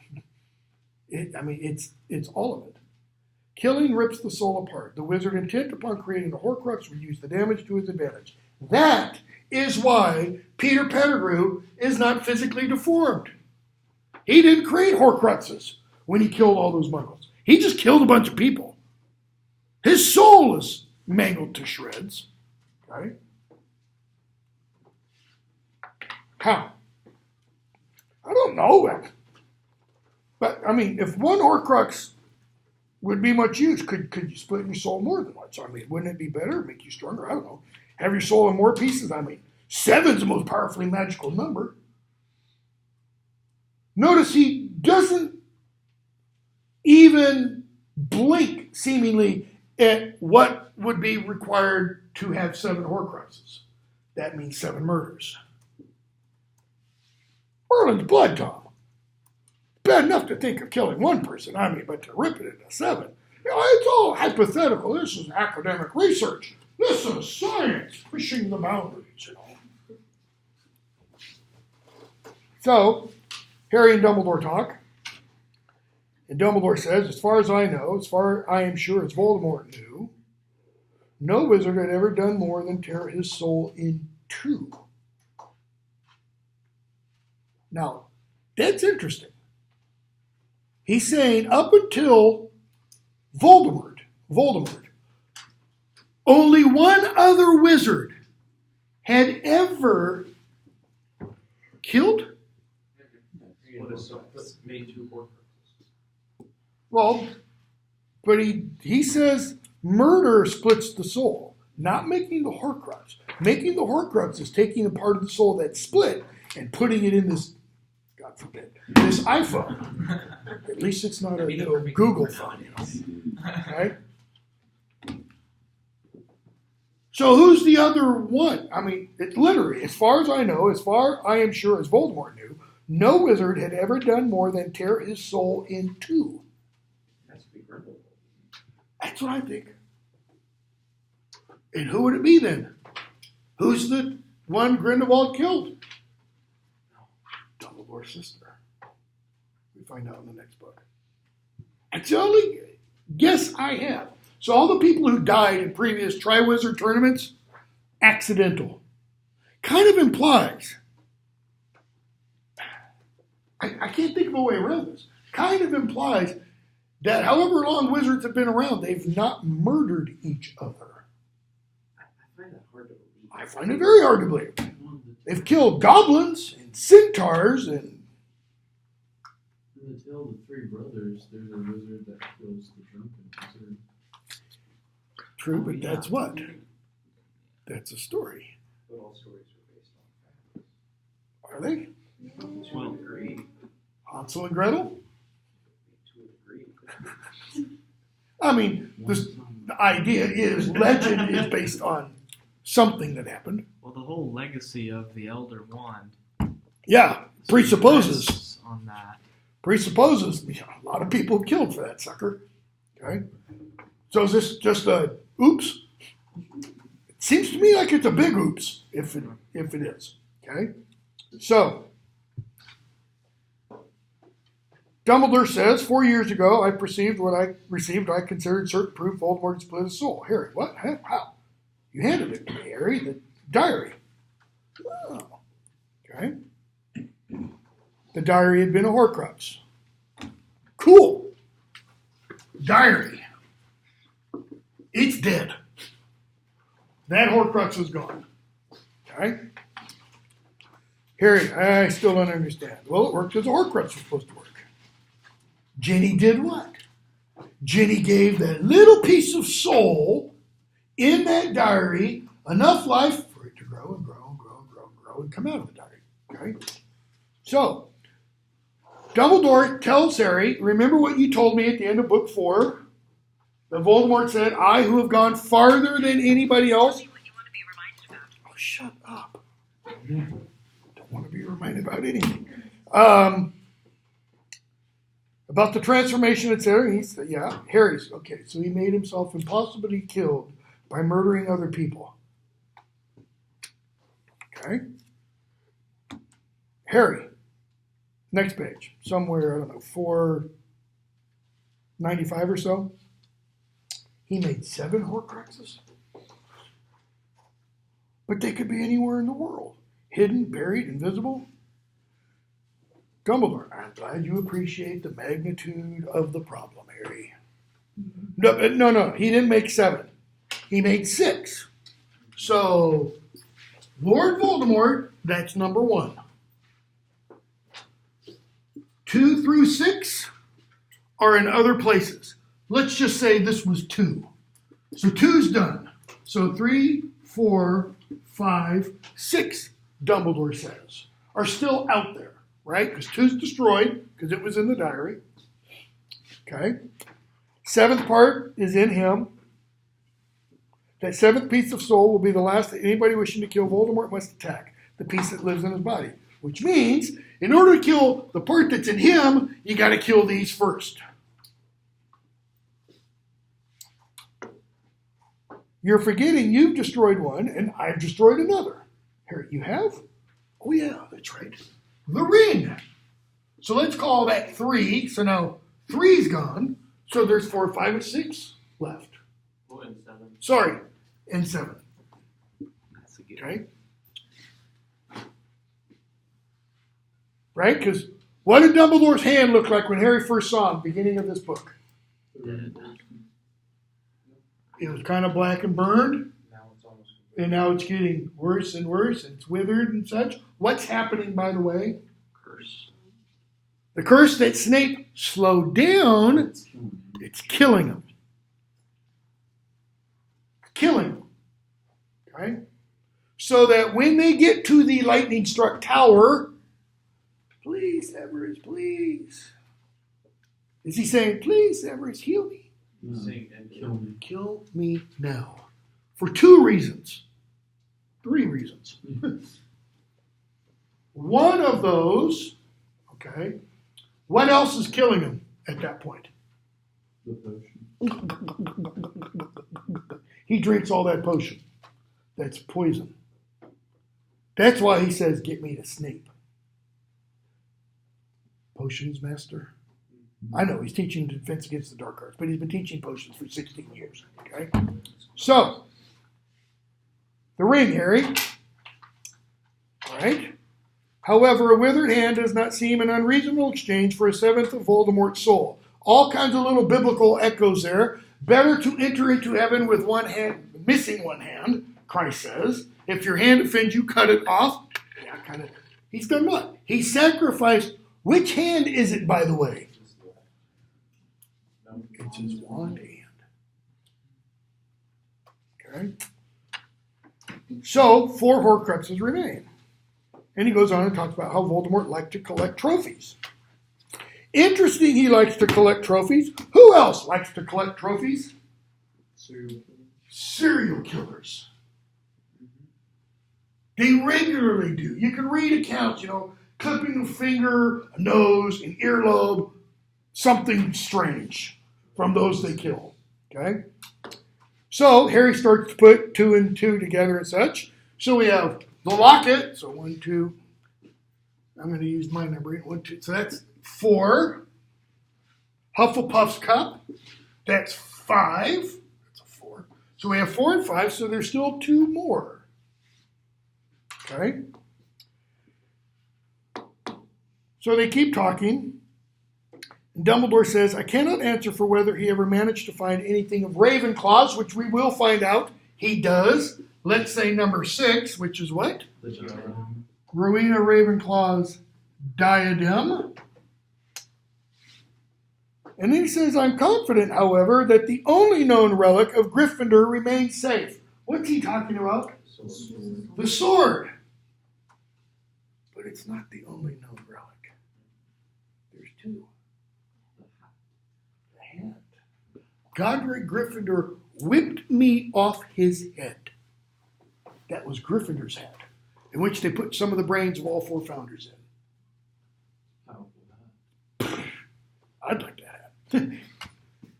Help me, Obi-Wan. Okay? Dumbledore says, I think I know what the 6th Horcrux is. The 7th. Yeah. So, he mentions Nagini. 7. So there's 8. No, there's 1, 2, 3, 4, 5, 6, 7. What's the 8? Harry. Yeah. It's Harry. Oh, okay. If 7 is the most perfectly magical, powerful number, then what would 8 be? The ones that better. It's not 7. Logic. He messed. Anything that is not 7 is the opposite. It's unpowerful. Okay? He messed up. Royally. Big time. But how? How did he accidentally create a Horcrux? By trying to kill Lily. He tried to kill a child. Trying to kill a child? What does the prophecy say? He will create the one who is able to overcome him. If he just left well enough alone. But why didn't he? That's not how he is. Because he only heard the first part of the prophecy. He didn't hear the part that says, Voldemort will mark the one as his equal. So, they keep talking. He says, I'm sure he was intending to make his final Horcrux with your death. Okay.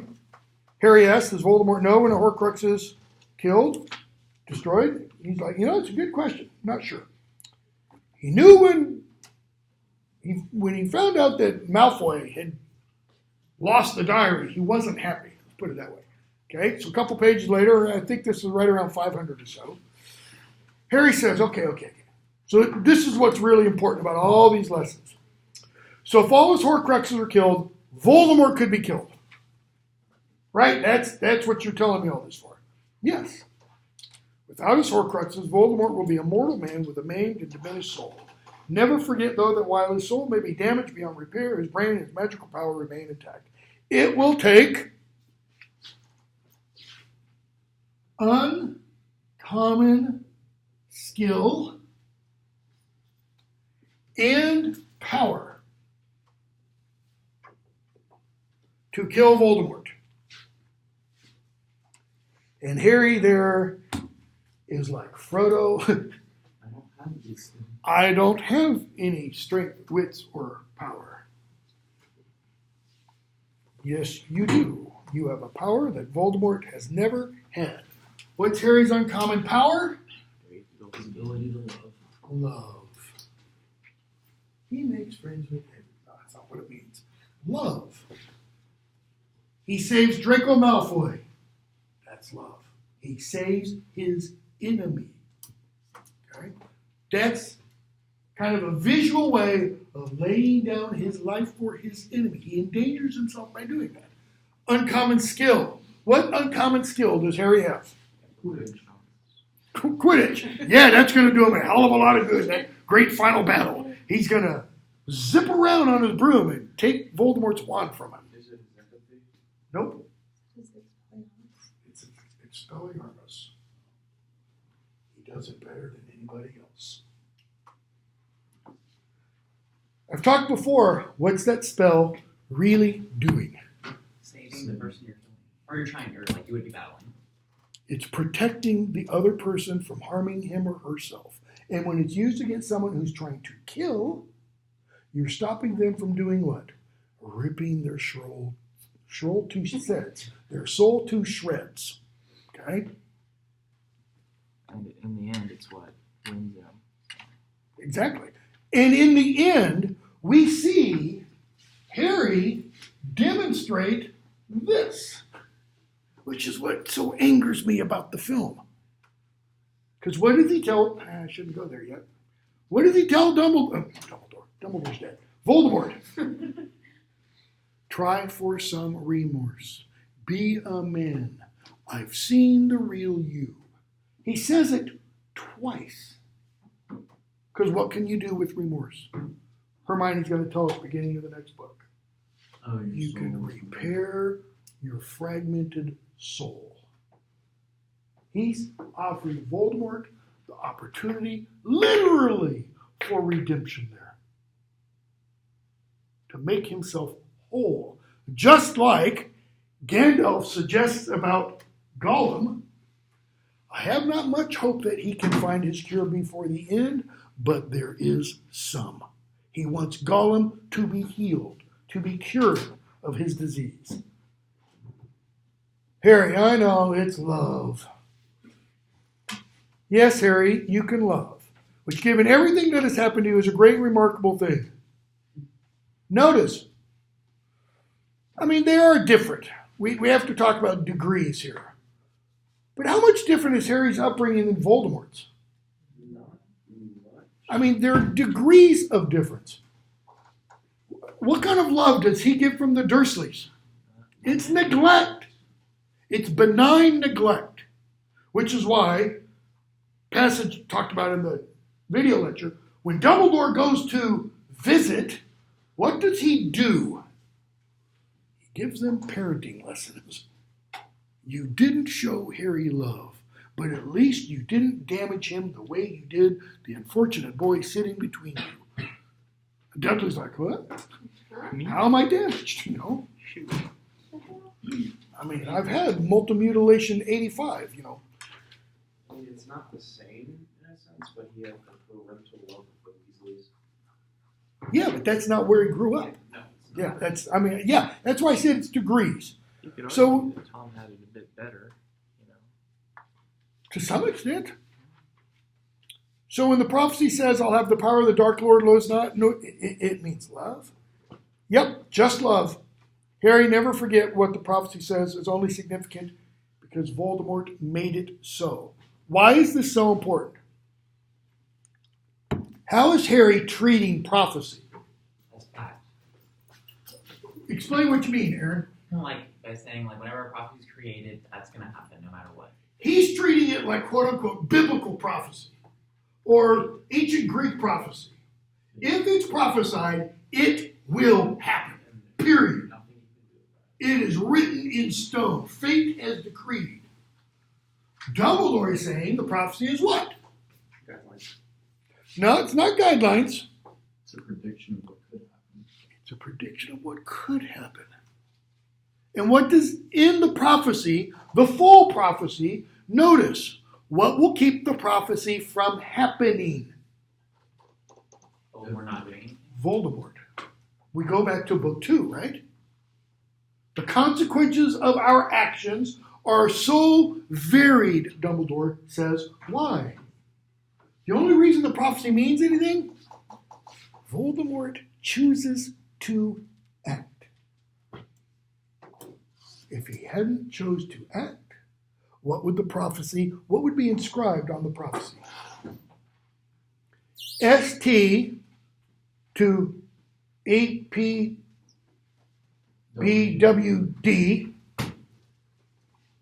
Lord Voldemort. And there would be no HP and Harry Potter. If Voldemort never acted, the prophecy would be totally meaningless. But he does act. That's what causes things to fall into place. You are setting too much store by the prophecy. But if Voldemort had never heard of the prophecy, would it have been fulfilled? Which leads to a problem later because of how Voldemort heard of the prophecy. Would it have meant anything? Of course not. But last year you said, why do one of you have to kill the other? Because Voldemort made a grave error. He acted on what he heard. In fact, he doesn't say he acted on what he heard. He says he acted on what? Sybil Trelawney's words. If Voldemort had never murdered your father, would he have imparted in you a furious desire for revenge? Of course not. If he had not forced your mother to die for you, would he have given you a magical protection? No. Don't you see? He created his worst enemy. Here it is. But by attempting to kill you, Voldemort himself singled out the remarkable person who sits here in front of me, gave him the tools for the job. And if it had been Neville Longbottom and the Half-Blood Prince, it would be Neville that he gave the tools to, not Harry. He says, Harry, think about it. It's Voldemort's fault that you were able to see into his thoughts, his ambitions, that you even understand Parseltongue. Despite all that, you've never been seduced by the dark arts. Never, even for a second, shown the slightest desire to become one of his followers. Of course I haven't. He killed my mom and dad. You are protected, in short, by your ability to love. What threw Nagini off of him in the battle in Order of the Phoenix? And I'll see Sirius again. Love throws the snake to possession off. Okay? So, Harry, he listens to all this stuff. He says, no matter the temptation you have endured, all the suffering, you remain pure of heart, just as pure as you were at the age of 11 when you stared into a mirror that reflected your heart's desire. And it showed you only the way to thwart Lord Voldemort and not immortality or riches. Notice what Dumbledore doesn't say that he also saw in the mirror. He saw himself surrounded by his family. Harry, have you any idea how few wizards could have seen what you saw in the mirror? But now he knows what you are like, Harry. And Harry's like, blah, blah, blah, blah, blah. It all comes down to, I got to try and kill him or he's going to kill me. Got to? Of course you got to. Why? Not because of the prophecy. Because you won't rest until he's tried. Think about it, Harry. Imagine you never heard the prophecy. What would you think about Voldemort? I'd want him finished. Notice how he puts it. He does the exact same thing Frodo does, but the order is reversed. Frodo says, I really do want to destroy the ring. Or to have it destroyed. He uses active voice and then passive voice. Here, Harry uses passive voice and then makes it active. I'd want him finished, and I'd want to do it. Let me pull the trigger. I'll kill them. Of course you would. You see, the prophecy does not mean you have to do anything, but prophecy caused Lord Voldemort to mark you as his equal. In other words, you're free to choose your way. You can turn your back, you can walk away. What's the problem with that? Voldemort will shoot you in the back. You can go away from him, but he's not going to stop looking for you. He'll continue to hunt you, which makes it certain, really, that one of us is going to end up killing the other. Yes. And then Harry uses an image, and the image is from history. It's a real image of Christians in the Colosseum. It was, he thought, the difference between being dragged into the arena to face a battle to the death and walking into the arena with your head held high.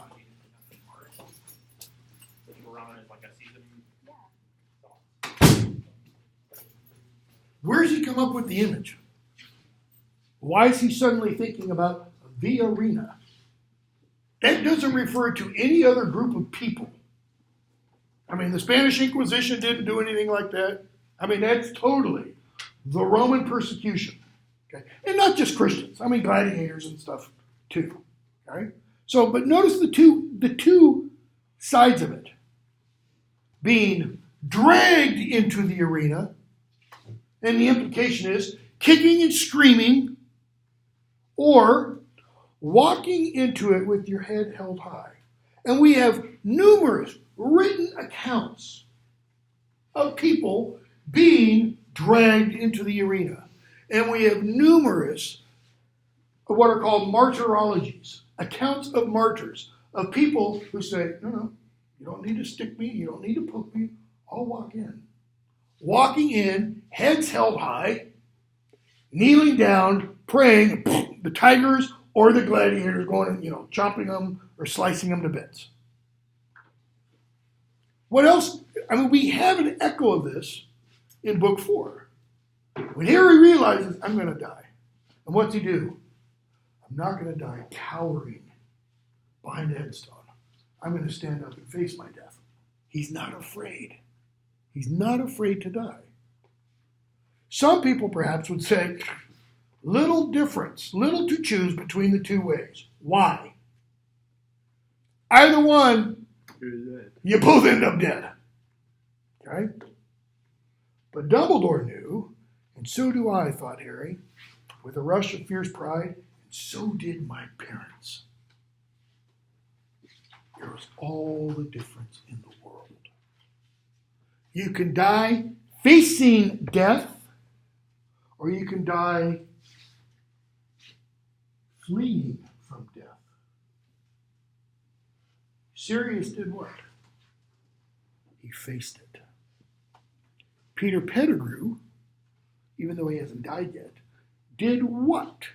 According to Remus and Sirius in book 3. Or in fact, what he says. He betrayed his friends, and they told him, Peter, then you should have died, as we would have done for you. Okay? All throughout, the books are talking about preparing us, preparing readers for death. That's why the first book ends, to the well-organized mind, death is what? But the next great adventure. Okay?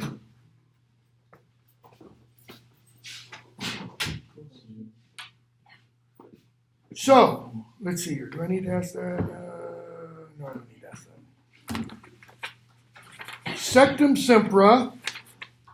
I'm going to go quickly now. Sectum Sempra, because we don't need to do much more of this. Harry sees Malfoy in the bathroom, and he's crying. He's being a whiny little crybaby. And he and Malfoy, see each other, and Harry hits him with what spell? Sectum Sempra. Where does he get it from? His potions book. Does he know what it means? It's for enemies. It's for enemies. And he nearly kills Malfoy. Okay? Seer overheard. She talks about the lightning struck tower and such. Let's see here. Let's skip the rest of that. Harry and Dumbledore are going to go off to a cave to get something. And Harry realizes, Harry overhears, Harry sees who was the one who told Voldemort about the prophecy. He's already having bad thoughts, let's say, about Snape. Doubts. What's he say to Dumbledore? He's upset. To put it mildly, okay? And Dumbledore says he made a terrible mistake. He was still in Lord Voldemort's employ on the night he heard the first half of Trelawney's prophecy. He hastened to tell his master, blah, blah, blah, blah, blah. Once he found out what his master was going to do, he turned sides. Harry, page 549. He hated my dad like he hated Sirius. Haven't you noticed how the people Snape hates tend to end up dead? Can you blame Sirius's death on Snape? No. In any world? No. Harry's mind. Yeah, but that's not a world. It's a world unto itself. Don't think any of us want to inhabit that for a while, okay? Notice, who does Harry not go to in book 5? Snape. He doesn't go to Snape. He does blurt out when Snape shows up, when Dolores Jane Umbridge is there with Malfoy and the others. They've got Sirius. He's at the Ministry of Magic. And Snape's like, shut up, kid. But what are we told Snape does once he leaves? He notifies the Order of the Phoenix, which is why Dumbledore shows up when he does, you know. You have no idea of the remorse, Professor Snape. Well, he will have an idea of that remorse later on. And finally he says, I trust Severus Snape completely. Okay? Is this another mistake that Dumbledore doesn't tell Harry why? Doesn't it say that Dumbledore considered for a moment like he was... He did not speak for a moment. He looked as though he was trying to make up his mind about something. I think it's a mistake that But he couldn't. Why? Because he cared for him too much. Okay, why else? Snape told him never. He gave his word. And Dumbledore says, to reveal the very best thing about you two people? And Snape's like, yep. I'd rather have people think I'm a rotten son of a bitch than to know the truth. Talk about bearing one's cross. I mean, that's a pretty big one to carry. Okay? So, let's see here. Harry and Dumbledore go off. They go to the cave. They get through all the water and everything. And they have to drink the potion. Or Dumbledore says, I have to drink the potion. And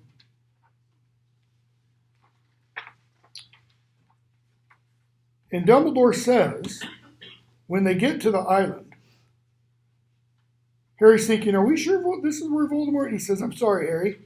He would not want immediately to kill the person who reached this island. He would want to keep them alive long enough to find out how they managed to penetrate so far through his defenses. And most importantly of all, why they were so intent upon emptying the basin. Notice what he's saying without overtly saying it. The potion is poison. You are going to die from drinking this, but Voldemort would want you to stay alive long enough to figure this out. Okay? So, Dumbledore reminds Harry of the conditions upon which he agreed to bring him. What were those conditions? Yes. Do what I say. Don't violate, don't disagree, but yes, you have my orders. Why can't I drink the potion? Because I am much older, much cleverer, and much less valuable. Not the chosen one, Harry. So he drinks it, and what does he witness Dumbledore do? Completely break down for witnesses. He's seeing something that Harry doesn't see. Are you asking from Harry's perspective? Yeah, what does Harry see? Harry sees Dumbledore say, it's all my fault, all my fault. I know I did wrong. Oh, please make it stop. I'll never, never again. Harry's like, this will make it stop, and he gives him another goblet of potion. Because he's scooping up the goblet and throwing it down his gullet. Don't hurt them, don't who, Harry thinks. And he gives him another one. There's the 8th. No, the 9th one. No, not that. No, a 10th goblet. No, And Dumbledore says, kill me, Harry. This one will. By that logic, if Snape never would have casted Avada Kedavra on Dumbledore, and Dumbledore would have just died because of the poison or the potion, wouldn't Harry's soul have been split since he forced the goblet down? No, I mean for the whole murder and the. No, because Harry doesn't intend to.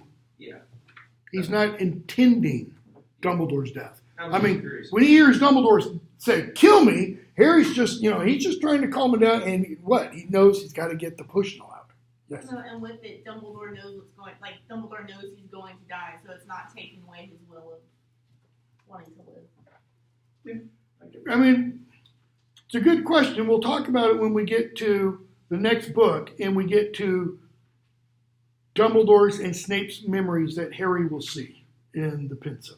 Because that gets at, when Snape kills Dumbledore, is Snape guilty of murder? Yes, and then Jude. Do you think Dumbledore had already visited the cave like numerous times before he brought Harry? Nope. No, I think that was his first time. Judas? When he says kill me, you could read it in kind of like tortured tone, like kill me. But in light of all the other things Dumbledore says, you can also read it as in just be instead. It's just dropped off the end.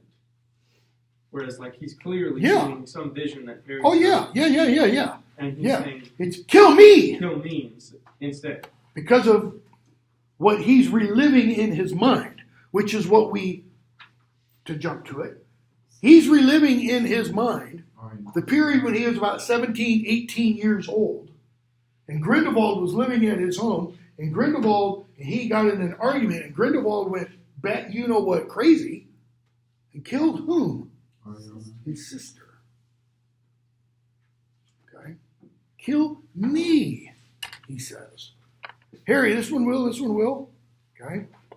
So, they drink it all, they pull the locket out. Okay? And they make their way back. Dumbledore tells Harry, at the very end of the chapter, I'm not worried, I am with you. Sweet. Is that just it? Is it just, oh. That's what I thought. Is it just meant to be sweet? Or is Dumbledore saying more there? That really Harry's the only one that can ultimately save any of them. Okay? Harry will protect him, or Harry has enough strength to protect them both. So we get the lightning struck tower. Okay? They get there. Madame Rosmerta, we see the dark mark. What have we seen with Madame Rosmerta before? Or do we know this yet? Well, I don't think you know this now, but she's under the Imperius. Yeah, we don't know it now. She's under the Imperius curse. She was the one who did the necklace thingy for Katie. So, Harry goes to find Snape, and notice, Harry goes down one level underneath the top of the astronomy tower. Okay? What does Dumbledore do before that? Actually, no, sorry, that's in the movie. Yeah, it's in the book. In the book, he's still on the platform. What does Dumbledore do? He puts on the cloak, and Dumbledore impediments him, right? Or petrifies him, freezes him. So Harry can't do anything. So Harry now is a silent witness to everything that happens. What do they do in the film that's different? He's just underneath the platform. He's underneath the top platform. He's standing there. He's got his thing on. And in the film, we see Snape come up. And he's like, He doesn't have the invisibility, and he goes, I think it's supposed to add to Snape's character. do you really think Harry's going to shut up if he sees Snape there at that point when he knows what Snape is responsible for? Even though Dumbledore said, don't. Anyways, so Malfoy comes up and does what? Question on the quiz. Expelliarmus before Dumbledore can react. Why can't Dumbledore react? Because he's mostly dead at this point. Which is why, he's leaning up against the battlement and he just kind of slinks down against the wall. And so he keeps talking with Malfoy. What do we find out the Unbreakable Vow was for? What was Draco supposed to do? Kill Dumbledore. It wasn't like part of the Unbreakable Vow. If Malfoy fails, Snape would finish. Snape will do it. And it's not even if Malfoy fails, it's to protect Draco. Snape will complete it. Okay? So notice what that's implying. Snape will kill someone so that Draco's soul won't be split in two. Jump to the memory we see in the next book, and Snape will ask, what about my soul, Dumbledore? What about mine?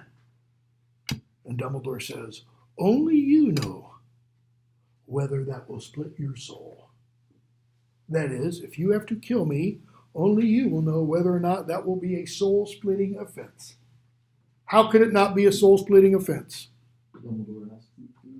How much time does he have left, and what kind of time is left? A lot. Euthanasia? I don't think it is euthanasia at this point. There's a question that you sometimes have to deal with when someone reaches a quote-unquote end-of-life situation in a hospital. Okay?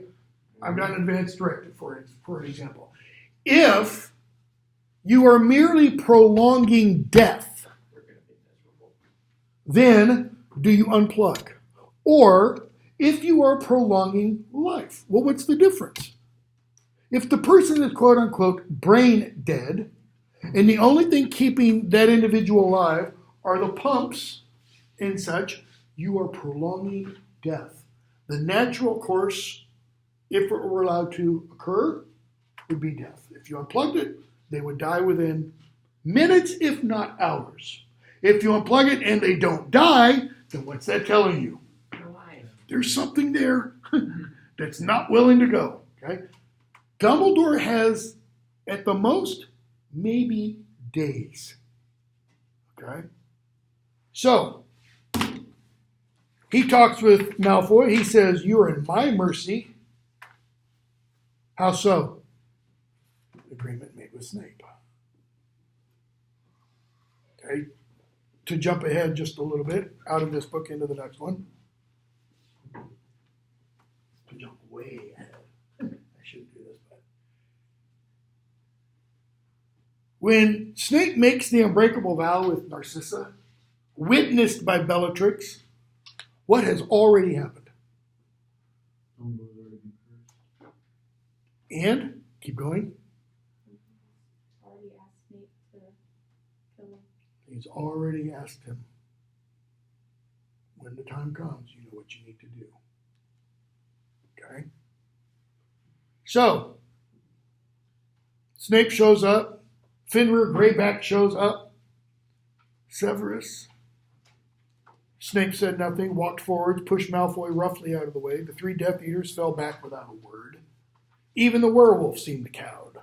Snape gazed for a moment at Dumbledore, revulsion and hatred etched in the harsh lines of his face. Now, I remember when this book came out, a lot of people on the internet, oh, this is Snape getting his, he's going to get Dumbledore for making him his lackey and everything. Severus, please. Avada Kedavra. Now, notice what happens, because this led to another big, huge bit of speculation. A jet of green light shot from the end of Snape's wand and hit Dumbledore squarely in the chest. Where is Dumbledore physically at that point? He's sitting against the wall. Okay? When Cedric gets hit by the Avada Kedavra, what happens to him? He falls to the ground. Spread-eagled, but falls to the ground. When the spider gets the Avada Kedavra by Mad-Eye Moody, what happens? It falls to the ground. We're told when people get Avada Kedavra, they just keel over. Look at Dumbledore. Is it because it's Dumbledore? It's cool special effects. Yes. Dumbledore was blasted into the air.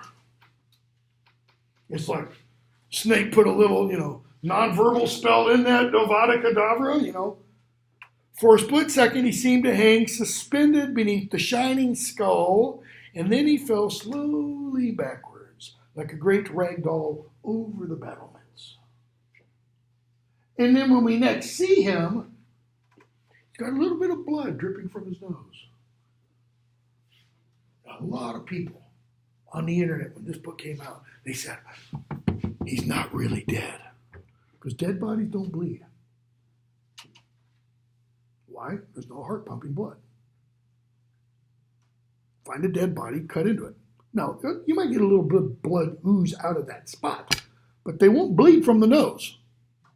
You got to do with poison, maybe? Could be. But a lot of people thought he's not really dead. He's mostly dead, He's going to come back later, which obviously, the next book came out and they were wrong. Okay? So, Flight of the Prince. Harry has to get to Dumbledore. He's got to catch Snape. He's got to blah, blah, blah, blah, blah. And so he goes off, and there's Snape, and Harry starts fighting Snape. And he tries to use what on him? Sectum Sempra. And Snape says, "You're not using my spell on me, kid, How dare you use my own spells against me, Potter? It was I who invented them. I, the half-blood prince, blah, blah." And Harry calls him a coward. Should not call him coward. He's anything but a coward. Why shouldn't he call him coward? Because he just did the hardest task. Okay, why else? It's very true. Because Harry's going to find out in the next book, Snape's about the farthest thing from a coward as you can get. It's like the one thing that makes him good. Plenty of other good insults he could have used. Yeah, he could have used a lot of. I mean, friend George had been there. He'd go, Harry, Okay. Notice what Snape doesn't do. If Snape really, because I raised this question with my students because we were in London when this book came out, and I said, if Snape really killed Dumbledore, and we just saw Snape really kill Dumbledore, why doesn't he kill Harry? Notice he keeps parrying all of Harry's spells. It's like they have swords. It's like, you're a peon. Go away. He says to the other deputy. He says what? He belongs to the Dark Lord. Belongs to the Dark Lord. Yeah, I get that. But heat of the moment, all that, and you got this little snot-nosed kid calling you a coward, and you're the reason he's still alive. You might be able to explain to the Dark Lord, sorry, let my emotions get the better of me, even though he doesn't wear them on his sleeve and such. Just throwing that out, okay? So, they find Dumbledore, end of the chapter, his eyes were closed, but for the strange angle of his arms and legs, which I kind of think that means they're not in a natural position, he might have been sleeping. Crowd murmurs behind, and Harry opens the locket and pulls out the piece of parchment. To the Dark Lord, I know I will be dead long before you read this, but I want you to know that it was I who discovered your secret. I have stolen the real Horcrux and intend to destroy it as soon as I can. I face death. I face death and man.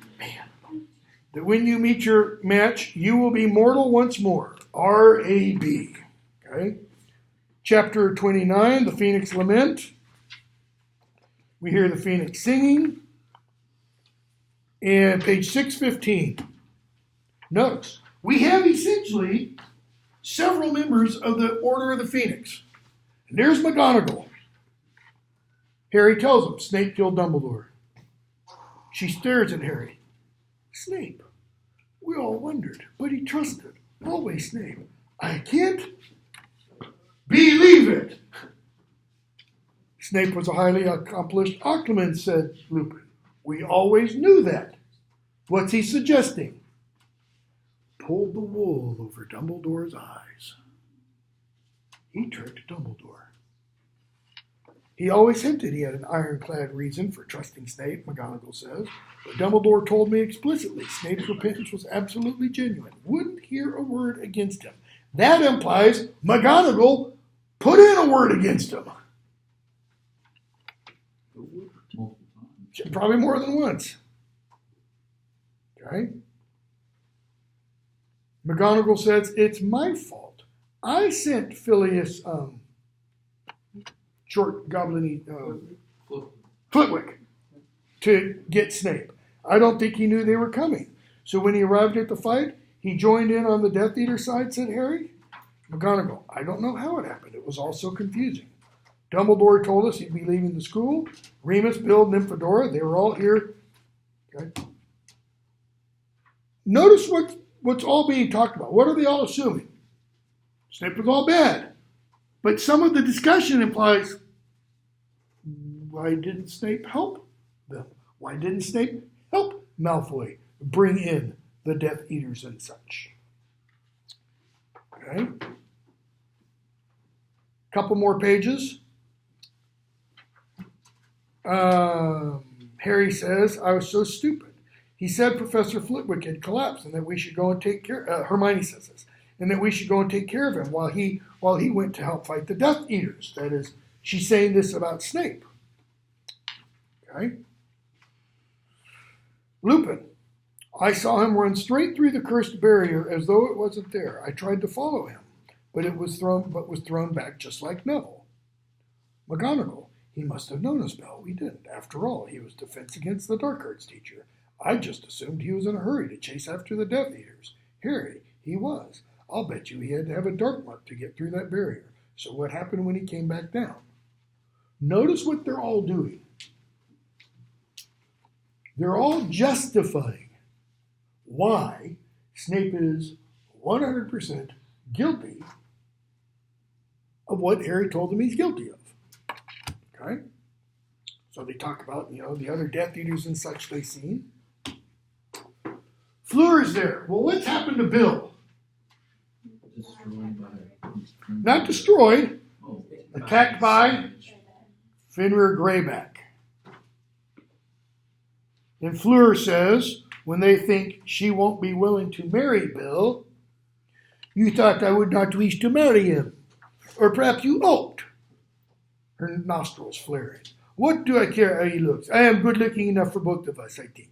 All these scars show is that my husband is brave, and I shall do that. And she pushes Mrs. Weasley aside. Snatches that. Way to go, Fleur. Snatches the ointment and starts to anoint Bill's wounds. Okay?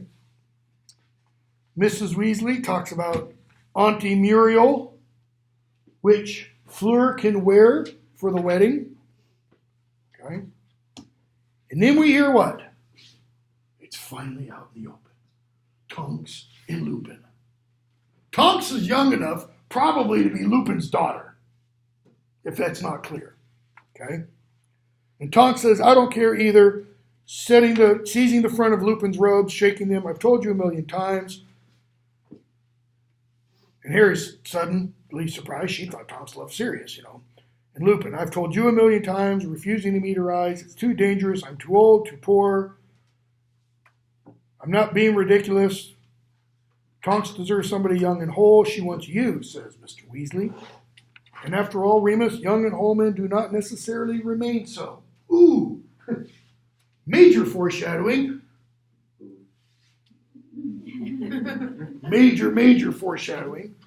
When Book 7 came out, teaching in London, students lined up, there was a big podcast party at Waterston's Books down in Piccadilly, biggest bookstore in London. And the podcast thing, it was a international podcast, is book release party and stuff. And so they had a bunch of people there. One of my students got us tickets. Were there before the book release. So the podcast party was from like 8 to 10 o'clock, and then you had to clear out of the bookstore and go get in line. Well, the line by that time was already literally a mile long in the heart of London. Okay? And I remember leaving with two of my kids came with me. It was boring. Two of my kids came, and so we left, And people, because it's Harry Potter, people wear all these stupid costumes there. And there were probably 10 Tonks and Lupin couples. Okay? Well, we had the books, or we got home, went to the local bookstore, which was open at midnight, just a couple blocks from where we were staying. And my kids started reading it by like 8 o'clock, 9 o'clock the next morning. They were in tears because of all the stuff that happened in book 7. But because they also said, I wondered about those couples who were dressed as Tonks and Lupin. Ooh. Not having a clue what was going to happen to them, So, Dumbledore would have been happier than anybody to think that there was a little more love in the world, says McGonagall, as the hospital doors open and Hagrid comes in. Okay. So, portrait joins the wall in the headmaster's office, and there's Dumbledore sleeping.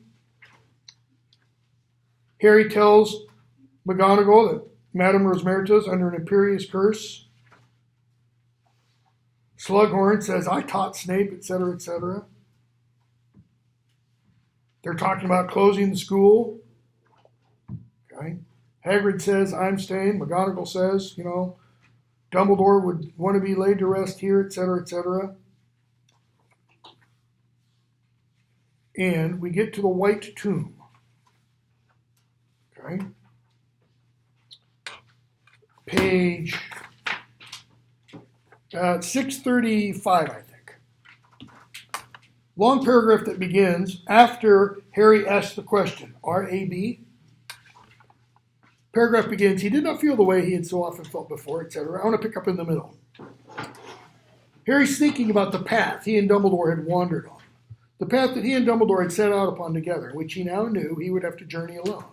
There might still be as many as 4 Horcruxes out there somewhere. Each would need to be found and eliminated. The locket, the cup, the snake, something of Gryffindor's or Ravenclaw's. Locket, cup, snake, Gryffindor, Ravenclaw's. Though Dumbledore helpfully offered Harry a rope ladder that turned to snakes the moment he began to climb. That is, kind of a dream. So what is it Hermione discovered? I was right about Eileen Prince once owning the book. She was Snape's mother. Half-blood prince. Tobias Snape was a muggle, from what it said in the Prophet. So notice, in the next book, Harry's going to compare himself kind of favorably with Voldemort and Snape. He's going to refer to themselves as the Lost Boys. But Snape's parallels with Voldemort's are even stronger. Why? Snape and Voldemort both have Muggle fathers and witch mothers.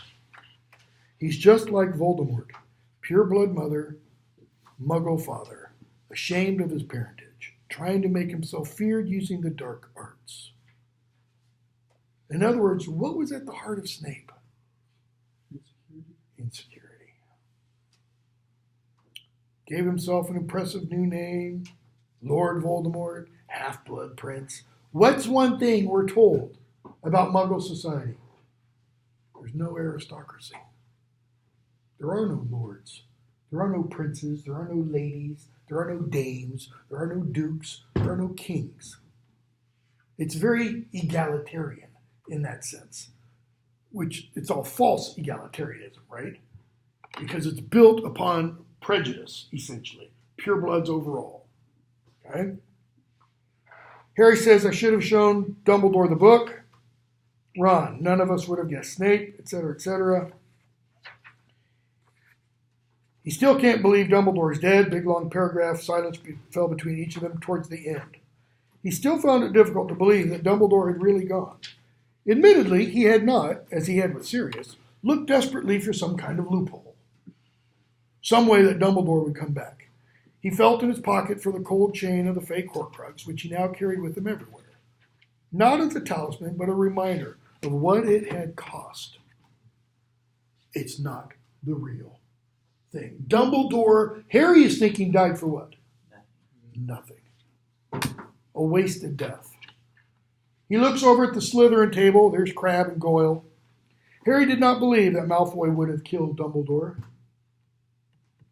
He despised Malfoy still for his infatuation with the dark arts. Notice, infatuation. When Harry first hears Snape talk about potions, he describes it how? Or, excuse me, when Snape talks about the dark arts in this book, He loves it. it's a love affair. He loves this stuff. Malfoy? What's the difference between love and infatuation? And infatuation has less to do with consent. Yeah. It's built upon what? Image. External things. It's not real. But now the tiniest drop of pity mingled with his dislike. Well, put a tiny drop of white in black. Put a tiny drop of black paint in white. What's it do? It spreads. He has a tiny drop of pity now for Malfoy. That will spread. Where, Harry wondered, was Malfoy now? And what was Voldemort making him do under threat of killing him and his parents? And he's going to ask that question in the next book. And he's going to see in the next book what Malfoy's doing. And he's going to see Malfoy merely has become what? A tool. He's a gun, essentially. And he lacks will. He lacks free will. Why? He's got the fear of death over him all the time. Fear of death for himself? And others. You can tell anybody, if you don't do this, I'm going to kill you. And an awful lot of people say, go ahead and kill me. If you don't do this, I'm going to kill those you love. And most people will do what? They'll do whatever you want them to do. Just don't touch my family. Ginny shows up. Ernie Prank shows up. To hear them listen to the music. Hagrid's crying as he carries up Dumbledore's body and stuff. Okay? And we're told. The mer people come up, and then without warning, it swept over him. The dreadful truth more completely and undeniably than it had until now, Dumbledore was dead. Gone. He clutched the cold lock in his hand so tightly that it hurt. He could not prevent hot tears. Spilling from his eyes, he looks away from Ginny and the others. He stares out over the lake towards the forest. The little man in black drones on. The centaurs come forward. Grop, probably too. It was important, Dumbledore said, to fight and fight again and keep fighting, for only then could evil be kept at bay, though never quite eradicated. Remember that quote I put up on the board before? All that is necessary for evil to thrive is for good men to do nothing. We're going to see a part in Book 7 when they're going to hear about the Muggle-born Registration Commission. Lupin's going to tell them. Ron's going to say, that can't happen. And Lupin's going to say, it is happening, Ron. Why is it happening? Because people are afraid. Why were the Germans able to kill so many Jews and gays and gypsies and Catholics? Because people were afraid of what would happen to them. Why in the Soviet Union did so many people rat out their neighbors? Because they're afraid it would be them. And often it would. They'd rat out their neighbor and then the KVD would come get them too. He could not let anybody else stand. Harry thinks about all this. Between himself and Voldemort, he must abandon forever the illusion he ought to have lost at the age of 1, that the shelter of a parent's arms meant that nothing could hurt him. There was no waking from his nightmare. No comforting whisper in the dark that was safe, really. That it was all in his imagination. The last and greatest of his protectors had died, and he was more alone than he had ever been before. That's what he thinks now. Wait till next year. Wait until Christmas morning he wakes up And he realizes his wand is broken. And he has nothing to defend himself against Voldemort. So what does he think he has to do? He goes all Spider-Man and MJ on us and says, oh, we can't be together because Voldemort will know that. But if we're not together, Voldemort will leave you alone. Really? How shallow does he think Voldemort is? Okay? You might think Voldemort's as stupid as hell. He might. So what does Ginny say? What?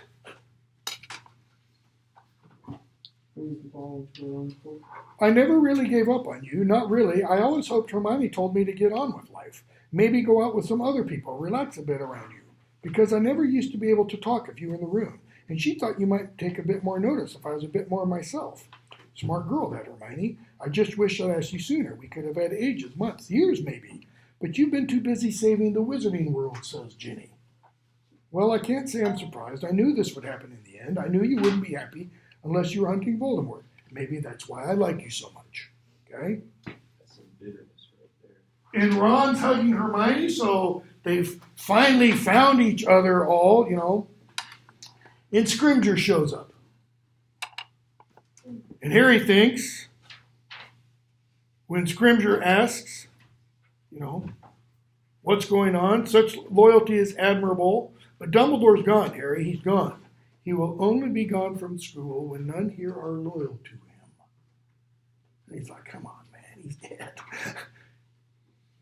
Voldemort wants to kill me himself. Aurors won't stop him. So thanks for the offer. That is, I don't need your protection. Dumbledore's man through and through. That's right. And so Harry tells Ron and Hermione, not coming back. Even if they open school, not coming back. Hermione, of course you're not. We're coming with you. What? Harry says, I'm going to go back to Godric's Hollow. Why? Why go to Godric's Hollow? That's where it all starts for him. How? It's where his parents were killed. Keep going. Back up further. Go back farther in time. Emily, you said it. I think. That's where he was born. What's he going to do? Whoop. Go back to the beginning. What other beginning is it? Wait a minute. What's it called? Godric. It's Godric's Hollow. Godric Gryffindor. Twice in 30 seconds. Oh, gosh. Godric. Anybody know what word this is related to? We don't hear it much in modern English, but you might have heard it from German, as in Hitler's Third Reich. It's the same word. It's kingdom. God, kingdom of God. Hollow. Like the old evangelical song, he's got the whole world in his hands. Okay? Why is this so important? It's where everything happened at the beginning. It's where we find out Dumbledore's family is from. It's where one of his authors of one of his school textbooks lived. Harry doesn't know that because he never read the damn book. So he talks about Horcruxes. I've got to find them, destroy them. Then I've got to go after the seventh bit of Voldemort's soul, the bit that's still in the body, and I'm the one who's going to kill him. And if I meet Snape, he's dead too. Ron, we'll be there, Harry, until we're not. What? At your aunt and uncle's house, and then we'll go with you. No. You said to us once before, Hermione says, there was time to turn back when we wanted to. We've had time. We're with you whatever happens, says Ron. Liar, liar, pants on fire. But, mate, you're going to have to come around my mom's, etc., etc. Okay? Which he does. Okay? So, book 7, Monday. If you didn't hear and you haven't seen on D2L, if you want to revise your first paper, you can. You can revise it, raise it a possible 2 grade levels, only if it is really corrective And you have to submit it with the original marked up graded version. Okay? And those will be due on Monday next week. I'm guessing we don't have. I won't accept them Tuesday. I won't accept them Wednesday. I'm guessing we don't have the original marked up. SOL. If you don't have the original, yep, because I told you to keep them. Said I might. You can find it somewhere. I might have it, but I don't know if I place it somewhere that is not no longer accessible.